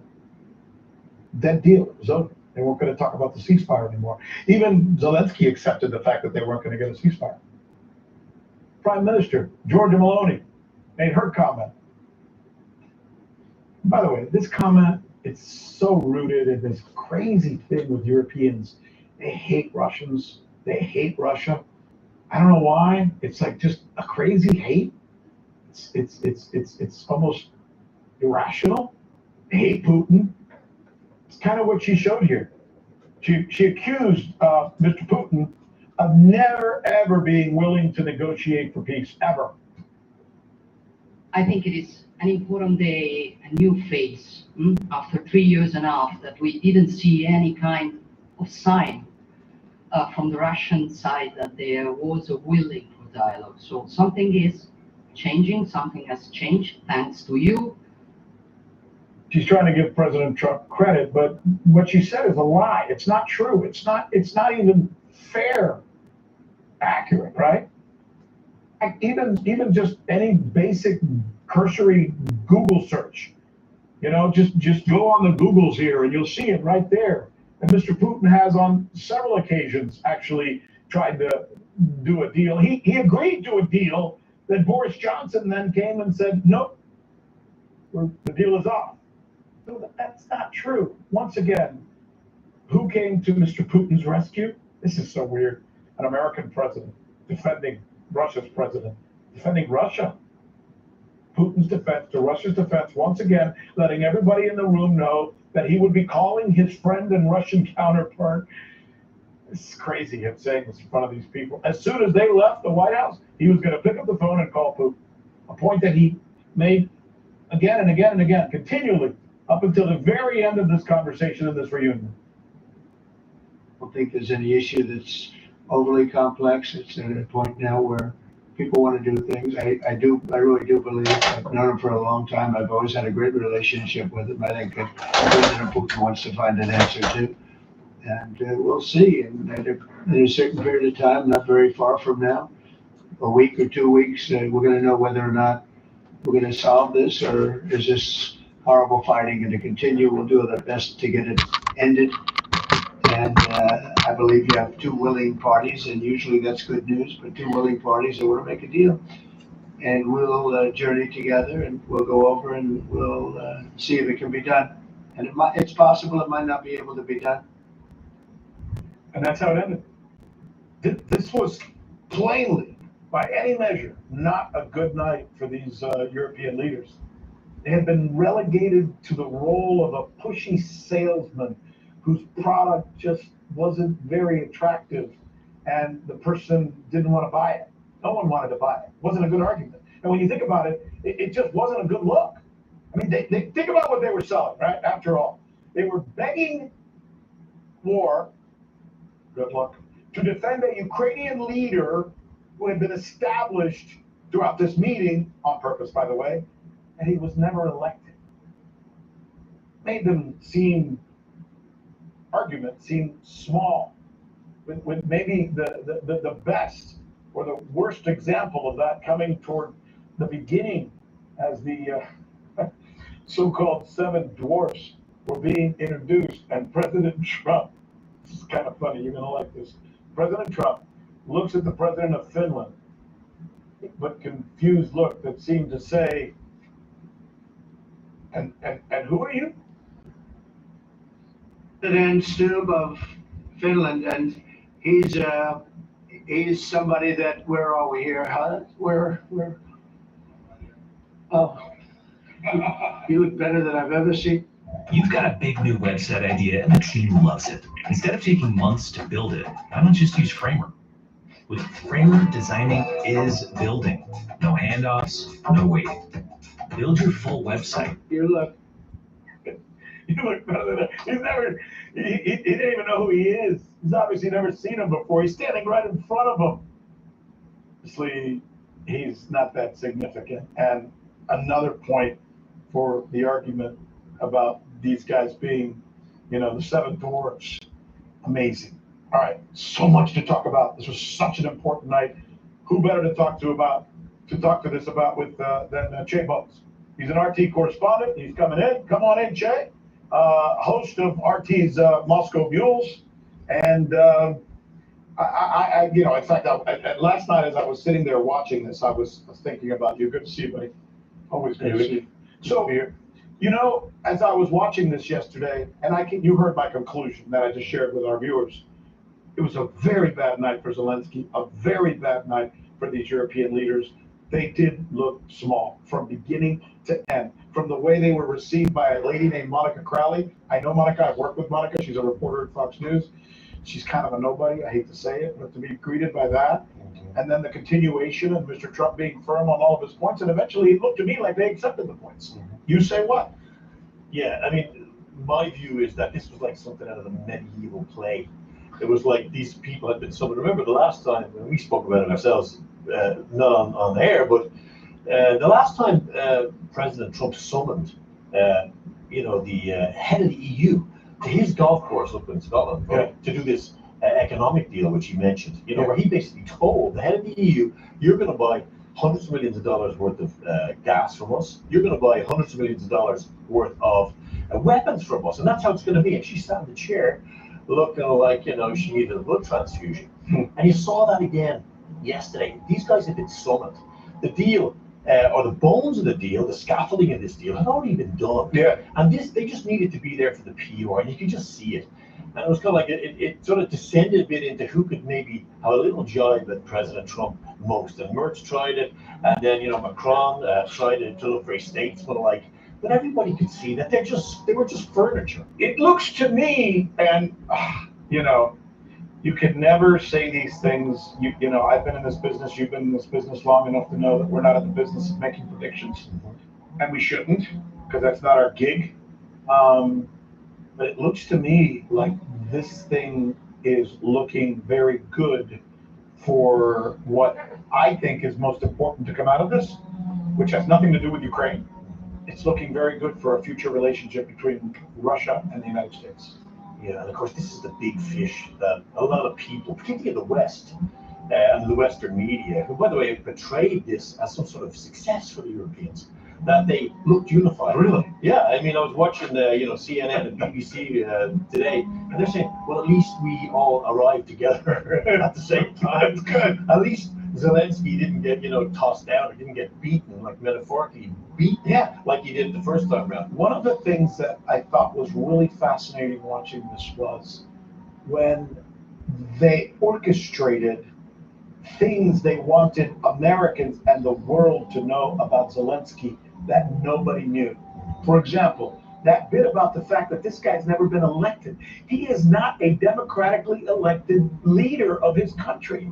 So that means these European leaders, who, by the way, are not very much well liked by their own people, are going to the United States to push for more war. There's a popular thing, to defend a guy who was not democratically elected. That's a horrible argument to make. Yeah.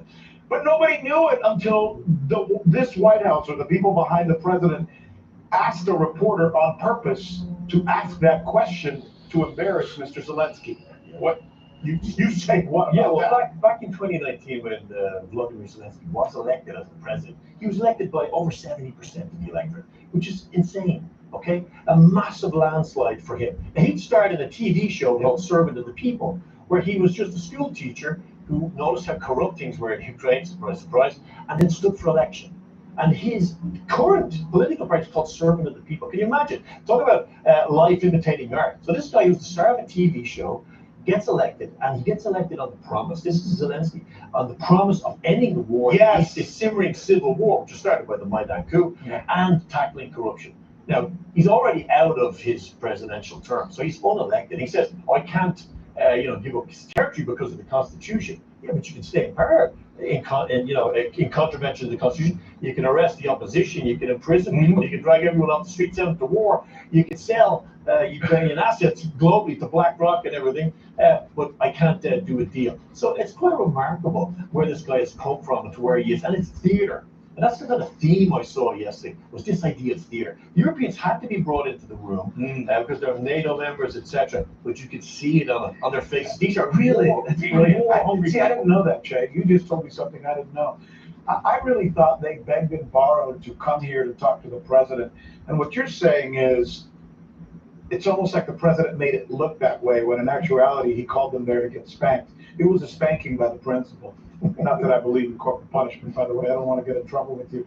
By the way, I got a clip here I want to show you. This is Trump talking about Zelensky's sudden flexibility, something we hadn't seen before. Hit it, Gene.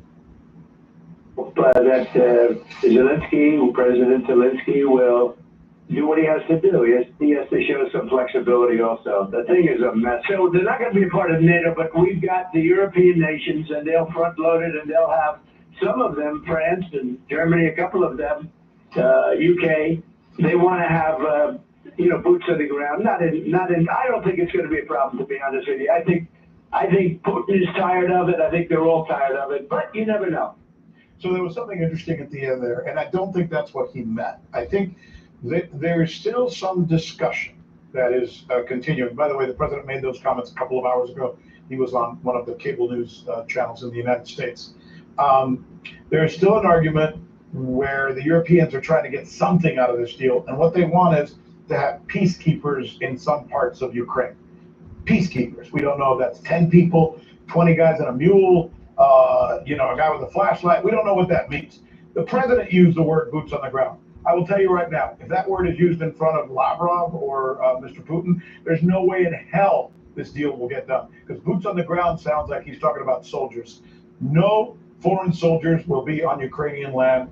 Maybe some combination of peacekeeping thing, perhaps. But that's what I see. You say what? Maybe a UN-mandated peacekeeping force. They're all over the world. They're in Lebanon, and they're quite well trusted. Even the Irish Army does a lot of peacekeeping work. Maybe neutral countries, maybe non-aligned countries. Who knows? Yeah. But the reality here is, but they're not boots on the ground. Yeah, they're not boots on the ground. What the Europeans are trying to do now is rescue something from this. This is so important that people all understand. The Europeans have been completely left outside the room. They were left outside the room in Alaska. The whole momentum from this has come from the Russians and the Americans. Yes. And the Europeans feel that irrelevance, and it's killing them. Remember, nearly all of the European leaders, which President Trump, kind of trolled a bit when he said to Ursula von der Leyen, says, you're probably more important than the whole lot of these guys, right? When he was getting elected, he was attacked by every single one of them. Keir Starmer, by von der Leyen. They don't like Mr. Trump. And it's very awkward for them now to have to come and wipe their tails at his feet. And this is the reality. And now they don't like a guy who likes a guy they don't like. Exactly. Think about that. Yeah. They don't like Putin, and they don't like Trump, and Trump and Putin like each other. And they adopted Zelensky, the Project Zelensky, as an act of defiance against Trump. When he got elected and said, look, we're going to be out of this war. We're going to stop funding it. We want it over. This was anathema to the Europeans. So they kind of tried to reject it. But when it came down to it, he said, economically, he demonstrated, American dominance in Scotland. He said, you're doing a deal with us. You're buying these weapons. So he's dictating terms across the board. But this is why I'm saying one of the things that this White House has done, which is so brilliant, I think, is they've cast Zelensky in a different light than the light he was being characterized by the European. Remember, the anti-Trump media in the US, let's say CNN, right? Who at every turn, I wrote on social media today that if Donald Trump created a cure for cancer, right? CNN would say that he was denying sick people the right to suffer. I mean, that's how much anti-Trump bias there is. No matter what Trump does in Ukraine, he could end every war on the planet. He could cure rainy days on weddings. He could do anything positive, but it'll always be depicted as something as being supplicant to Putin. He's Putin's puppet. He's never going to be able to achieve anything in the eyes of this client media, which has got hundreds of millions of dollars behind it to undermine it from the Democrat side. So you got to really take it with a pinch of salt. I got to tell you, I thought what Trump did was brilliant. I think this was Trump at his absolute best. He dominated the moment.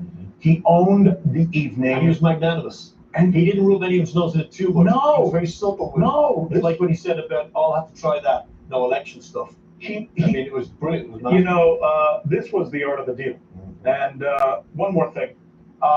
So one of the problems Zelensky has is, and this is the part we haven't talked about, is he knows what's going on at home. It's not good. The Russians are advancing.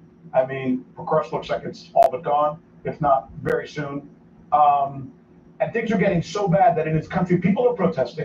Today, and they're taking people off the streets. I had It just came in seconds ago, and I want to share it with you. I This had is barbecue CNN, ribs, set it up baked for you, beans, where a father is and driving with his coleslaw for daughter. lunch. He sees another guy being.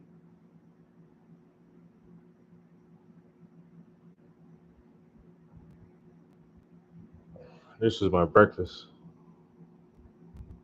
Some supersada, olives, some extra sharp cheddar cheese, cucumbers, papaya, and some hummus. I was dipping my cucumbers in the hummus. I didn't take a picture of my lunch though. But my lunch was delicious. Man, those barbecue ribs came out really good. Mobilized, essentially dragged into a van and taken to the front. He argues with the police officers that they shouldn't do this to this man because it's his neighbor. And then the police start chasing him for talking to them. And watch what happens. Here it is.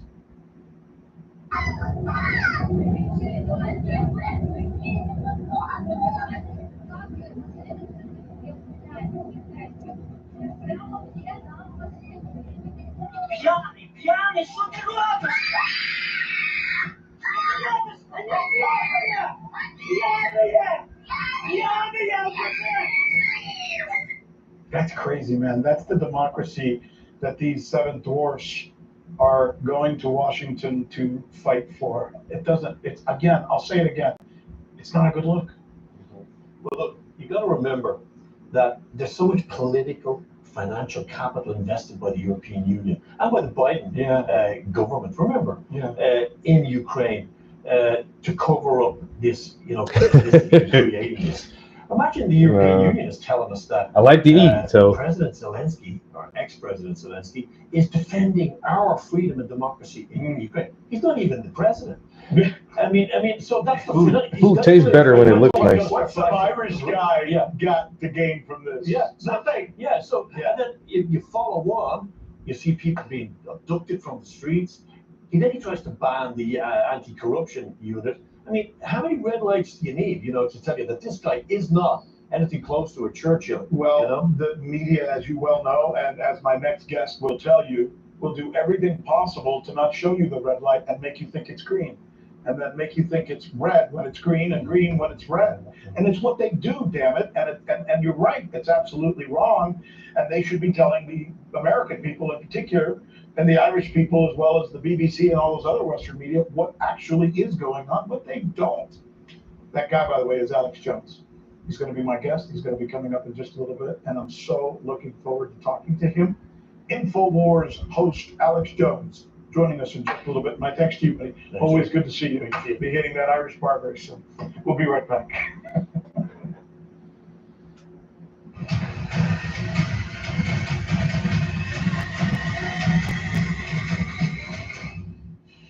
We were just talking a little while ago about the meeting that Mr. Trump had with Mr. Zelensky and the European leaders, and how Mr.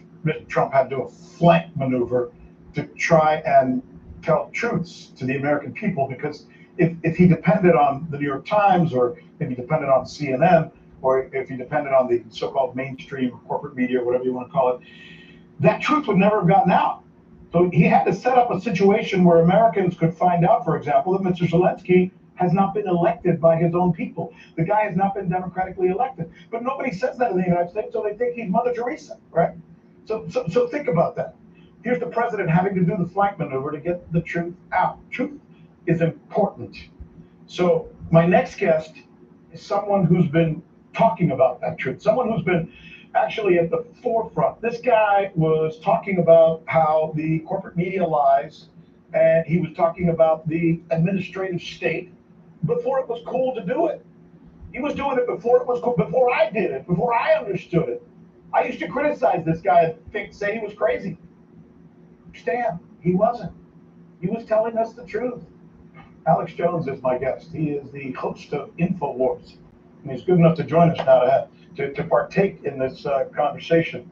Mr. Jones, you look great. You're right. I remember watching you for years on CNN. It's good And also on RT now. Yeah, listen, it's fascinating to see what has happened in our country. And I know you have paid the toll because, you know, they've gone after you. But in the end, I think a lot of us owe you a debt of gratitude because, you know, I just mentioned, and I'll just be honest with you because that's what this is about, truth, right? I used to be in the mainstream media, and I used to think that many of the things that you were saying weren't right, that you were not telling the truth about this whole business of the corporate media lying and the fact that there was this administrative state which was actually running things. And all the time you were right. Feel vindicated? I mean, I do feel vindicated, but really I just want to stop this whole globalist world domination plan. I mean, I'm on record with many guests and experts 16 years ago saying that there's a project of the EU, NATO, and the neocons and the Democrats to continue to overthrow elected governments in Ukraine and then start a proxy war with Russia and move weapons up to Russia's border to trigger a full conflict that NATO believed they can continue until Russia went bankrupt and collapsed. And that's criminal. And so back then, I was just going off of what the State Department real policies were. That really wasn't in the U.S. news at the time. So my frustration has been that so much of this has been publicly known. I mean, back when they set up USAID in the 60s, it was known to be run by the CIA. Now the public understands that. So really, if you just study the academic level information, none of this is really even a secret. And so I've just been trying to get my country back from the globalists so that they don't turn us into a police state while at the same time starting a new world war that leads to nuclear war. And so that's really why I've been vindicated, because it was really always true. It's just that now you've got enough of the public and enough of the media people that have finally woken up to it, that the whole globalist leftovers, the British Empire, BlackRock, State Street, Vanguard system is in deep trouble because it can only operate if it was in the shadows.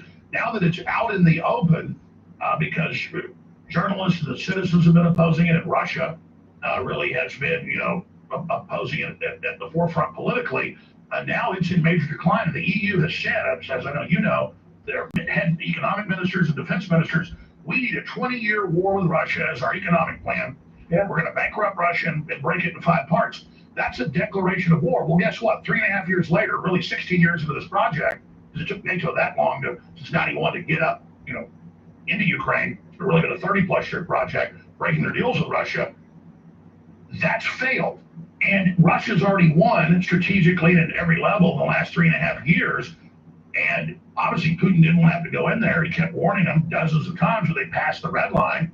And so now Russia has won, hands down. And so Trump pragmatically is simply trying to get us out of it. But as you said in the earlier segment, the EU and NATO have bet everything on this. Their demographics, their economics are the worst of any industrialized bloc.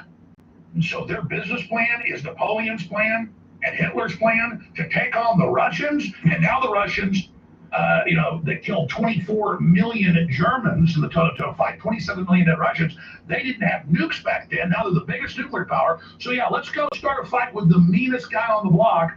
That is insanity. And Trump understands that.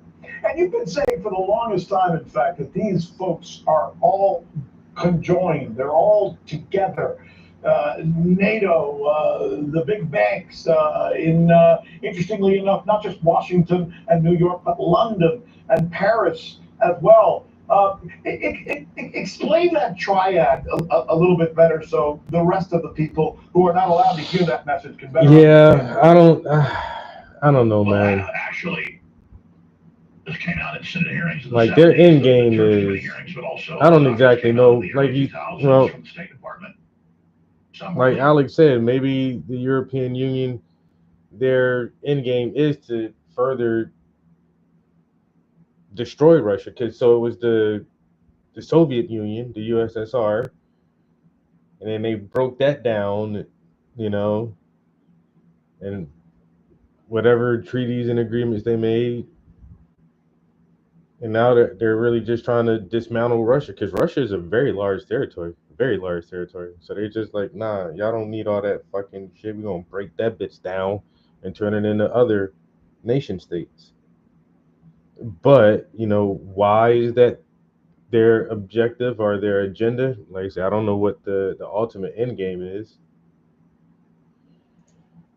To try to dismantle Russia. But I don't know. Global politics are very confusing to me because it's hard to figure out the motivations of other nations with different cultures, backgrounds, and ideologies. Like, you don't know what these motherfuckers are really thinking.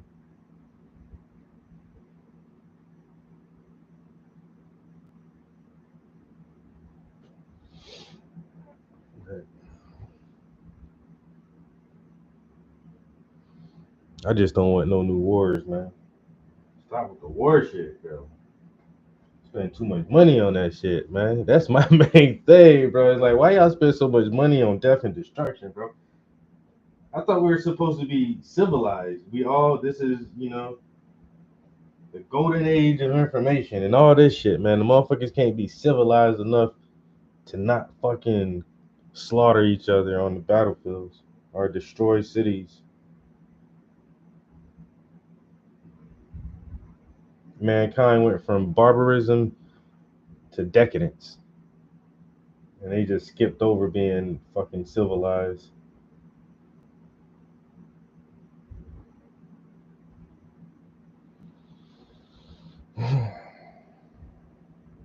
And only a few people got their hands on the button, you know what I'm saying? But America wants to constantly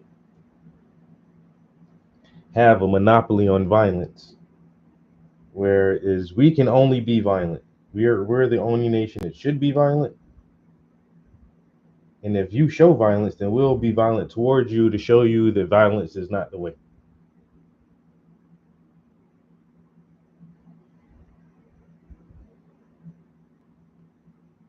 You have such a weird philosophy when it comes to fucking war. That at the end of World War II, you had OSS and the CIA make a deal with the old European elites. It's decent barbarism. Project Paperclip to protect 30,000+ Nazis and to kind of create a new alliance. Their group was their yearly meeting, and this consortium basically formed one big power block, developed NATO down the road as a world army. They were talking about being a world army even in the 50s. So they've had this larger EU project for a long time that was actually a brainchild of Adolf Hitler. That's public on the record. Damn. And so you got all these financial interests, Europe, the British Empire, what's left of it, and the American Empire that basically merged with their banking systems at the end of World War II and then Bretton Woods and Bretton Woods II. And so that power block dominated the world, but then through mismanagement, greed, and through inflation and through policies, now not just the domestic populations of those blocks have turned against the establishment, but also the BRICS and other sectors have lined up against it. And so it's in massive free fall decline. And so you ask the question, how it all works. It's the European Central Bank has the same shareholders as the private Federal Reserve Bank, and the same thing with the Bank of England. So it literally is the International Bank of Settlements, the IMF, the World Bank, and then BlackRock, State Street, Vanguard. They're just the holding companies on the private side of that. Like you have the WEF head having the lead because he's so discredited, Klaus Schwab. So in comes Larry Fink, who really was the head of it. And 2 years ago, you had the World Economic Forum becoming co-equal with the UN in a high-level agreement, even more powerful than the Security Council. And they basically are setting global corporate policies through the corporate governance ESG plan that they're trying to set up. So it's a one world central bank system that's made up of the UK, Europe, and the United States, with Japan and South Korea lesser pieces to that, and so that's what the world's facing, and then through the U.S. and through NATO, that's its military arm of military expansion. Countries that can't take over economically or through color revolutions, they then go to direct warfare with. So we have these, I refer to them as the snowman and the seven dwarfs, which is kind of an interesting scenario, but we have these 7 European leaders showing up at the White House, knocking on the door. Are they a part of this? Do they even know that they're being used that way to push this argument? Because, like I said during my intro, what they're doing makes no sense. They're going to the United States in front of hundreds of millions of people all over the world saying they want war while defending a guy who was not even democratically elected. It's a really crappy argument. It's a crappy hill to die on, isn't it? But that's kind of what they're doing. Yeah, because they need to do it, Alex? Well, you nailed it earlier. In fact, I'm going to grab that if you don't mind and air it later today on my show. Just what you said, because it's better than what I basically said, boiling it down. This was the best Trump's ever been. Exposing it, showing it to the world, yes. Revealing that Zelensky, the EU, and NATO don't hold the cards. And yes, because of their economic situation, a long protracted war where they break up Russia, talk about delusional, and yet the unprecedented resources there. Can the corrupt, out of control, unelected EU Commission that grew out of the Treaty of Rome in 56, the Treaty of London in 47 was originally set up, but officially in 56 as a trade deal. Then they got the governments of Europe to sign over authority incrementally until by 99 it was officially the EU. But the EU Commission, headed up by Ursula von der Leyen, is unelected. And they've been arresting people that are going to win elections in France, Marine Le Pen. They've been arresting the presidential winner in Romania. Yes. So these are literal Hitler wannabe dictators. The EU Parliament, for those that don't know, is ceremonial and advisory. It is elected, but again, you have the EU trying to censor America, censor Russia, censor the world, and so absolutely Ursula von der Leyen of the unelected EU Commission is the one with her deputy. And I can play the clips. I'm sure you've seen them. Where I mentioned it is a big deal. Yeah, we're going to have a 20 to 30 year war. It'll never go nuclear. We will break Russia and then we'll break it in 5 parts. So yes, they know exactly what they're doing, and they only could have any shot at this if the United States continued to commit political, economic, and potentially thermonuclear suicide. And it just makes no sense. Which they would have gotten, pardon me for interrupting, but they would have gotten that with Kamala Harris. I am almost certain of that. Mm-hmm. Literally has about a 70 IQ, absolutely. And so that's the madness of this. People ask, why did Napoleon just run off and attack Russia? That's the only thing I think too, like, no matter, the shit is definitely hitting the fan, and it seems really rocky right now. I think their agenda would have been way more advanced if the Dems, especially Kamala Harris, was at the helm. She would have been a pushover, and she would have fell for everything these other world leaders would have told her, and you know, the fucking deep state would have fucking had a field day. They would have had a field day with fucking Harris in office. Computer-generated kind of AI. Don't like everything Trump is doing, but I think that motherfucker. I think Trump actually has some of his own ideas and plans of what he wants to happen. I don't think the other party would have had any plans of their own. You know, she would have been like, so what do I do next? What do I do next? What do we do next? What do I do next? But then you got the Ursula von der Leyen, who before her was Herman von Rompuy. And I didn't think it was that bad until she refused to go on Joe Rogan. And it's like, come on. She was unwilling to do an hour-long conversation. Or, well, Joe Rogan is normally about 2 hours. And she just was completely against sitting down and talking for 2 hours. Just an open conversation with a well-known host of a podcast. And she, you know, she's been on all these other speaking engagements, and chatted with all these other influencers and had all the R&B and rappers at her fucking rallies and stuff. So why don't you just go sit down and have a open debate? Not a debate, but an open conversation about what are your plans? What would you do if you actually won the presidency? And just let Americans know. And she absolutely refused to go on Joe Rogan. And I think it's because she can't speak in depth on any topic. She can't speak in depth on any topic. And I don't think her administration had a real roadmap forward, because they would have just relied on the Obama and Clinton connections to push things through and to handle their agenda. And so you don't have to have a real roadmap. So what are some hot takes that we can use for campaigning? Abortion, women's rights, bodily autonomy. And that was her whole fucking campaign. I grew up and my mom didn't buy a house until I was in high school. I don't give a fuck about that shit, bitch. What you gonna do for the country? What are you gonna do for us now, today?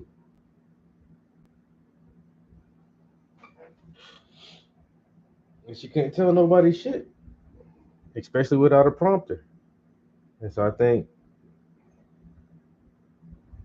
I don't know, this is by far not the best scenario to be in right now. I swear that.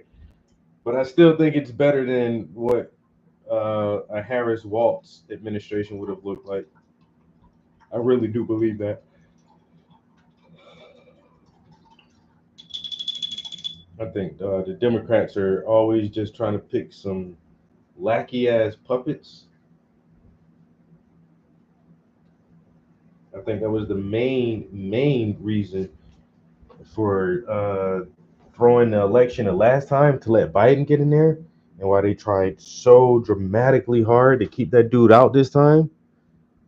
Try to get him locked up and all kind of shit, because they know he's gonna have to play the fucking game. He's gonna have to play the game, but he's gonna make it difficult for the handlers and for the permanent state, the people who are always there, the heads and directors of all the alphabet clubs and all the people who work behind the scenes. I don't know any of the new players' names right now, but Henry Kissinger was a great example. That motherfucker was in the White House for 6 presidents. You can't tell me he's not running the fucking country. You can't tell me that at that time Henry Kissinger and his fucking cronies weren't running the fucking country. This motherfucker has been in the White House for 6 fucking presidents. And people don't look at the permanent state, not the deep state, but the motherfuckers who don't change as often. Like some of the people who sit in these fucking congressional seats. You're in there for fucking 30 years. Man, get your ass up out of here.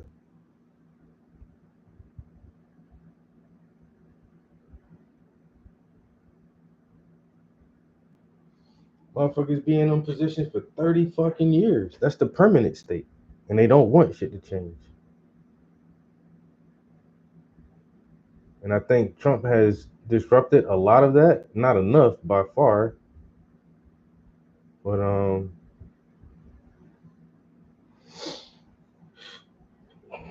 this shit wouldn't even be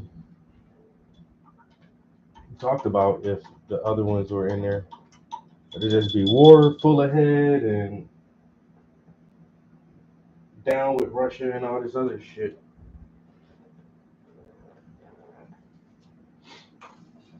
We ain't having it, man. I'm tired of the wars, bro.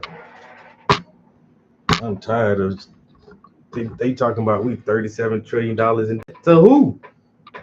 To who? The fucking bankers own the fucking country, bro. These motherfuckers have sold out the whole country and everybody with a goddamn Social Security number. a social security number. You are owned by the fucking banks. All right, what it is? It's Thursday. Thirsty Thursday. So we stopped right at this little ridge line right here, the seam on the couch cushion. So if we do the bottom here, this bottom section, now you can really see the difference between the underpainting and the detail. So if we do this section here, and then do this portion of couch tomorrow evening, and then Saturday morning we can work on this portion of the couch, and then the last thing will be the wood grain here and there and there. And so I'm almost certain that our schedule of having at least having the couch done by the weekend, I think we're definitely on track for that.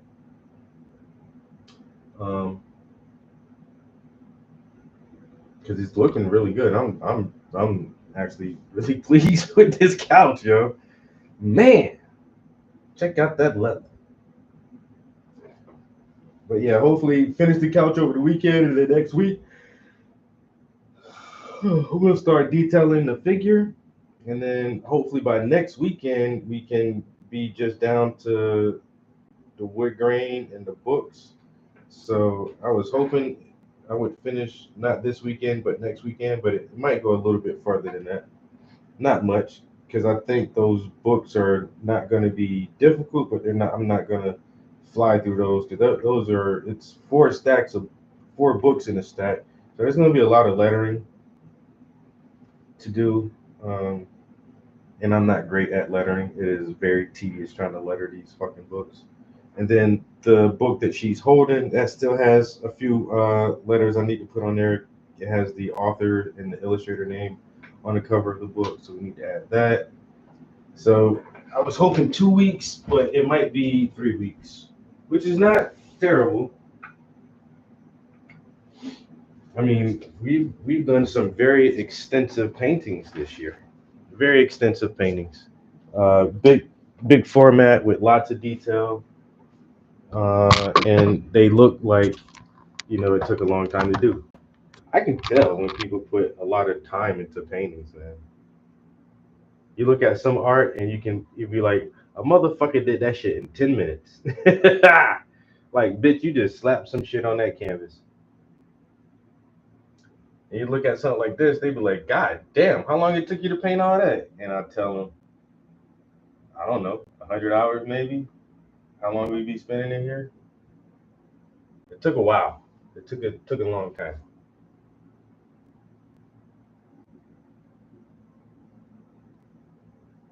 So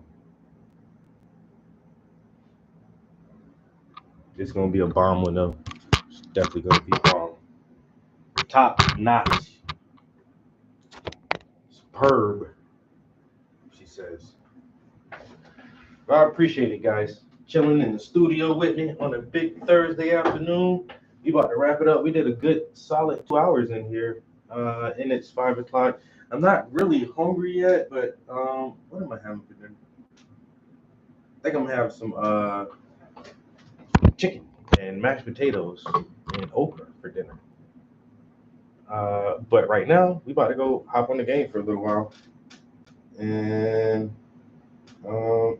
yeah, I'm gonna definitely stream this gaming session, because I do want to do some main missions now.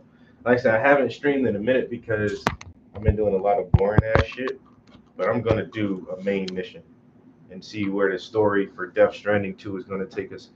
So if you guys are up for chilling with me a little bit longer on the gaming stream, definitely catch me in like the next 10 minutes. And if not, I will see you guys tomorrow evening back here in the studio, so we continue to work on detailing this couch. You guys are awesome, and I do appreciate the company every time. I hope you guys have a good evening, and I'll catch you in the next one. Peace. We're out of here.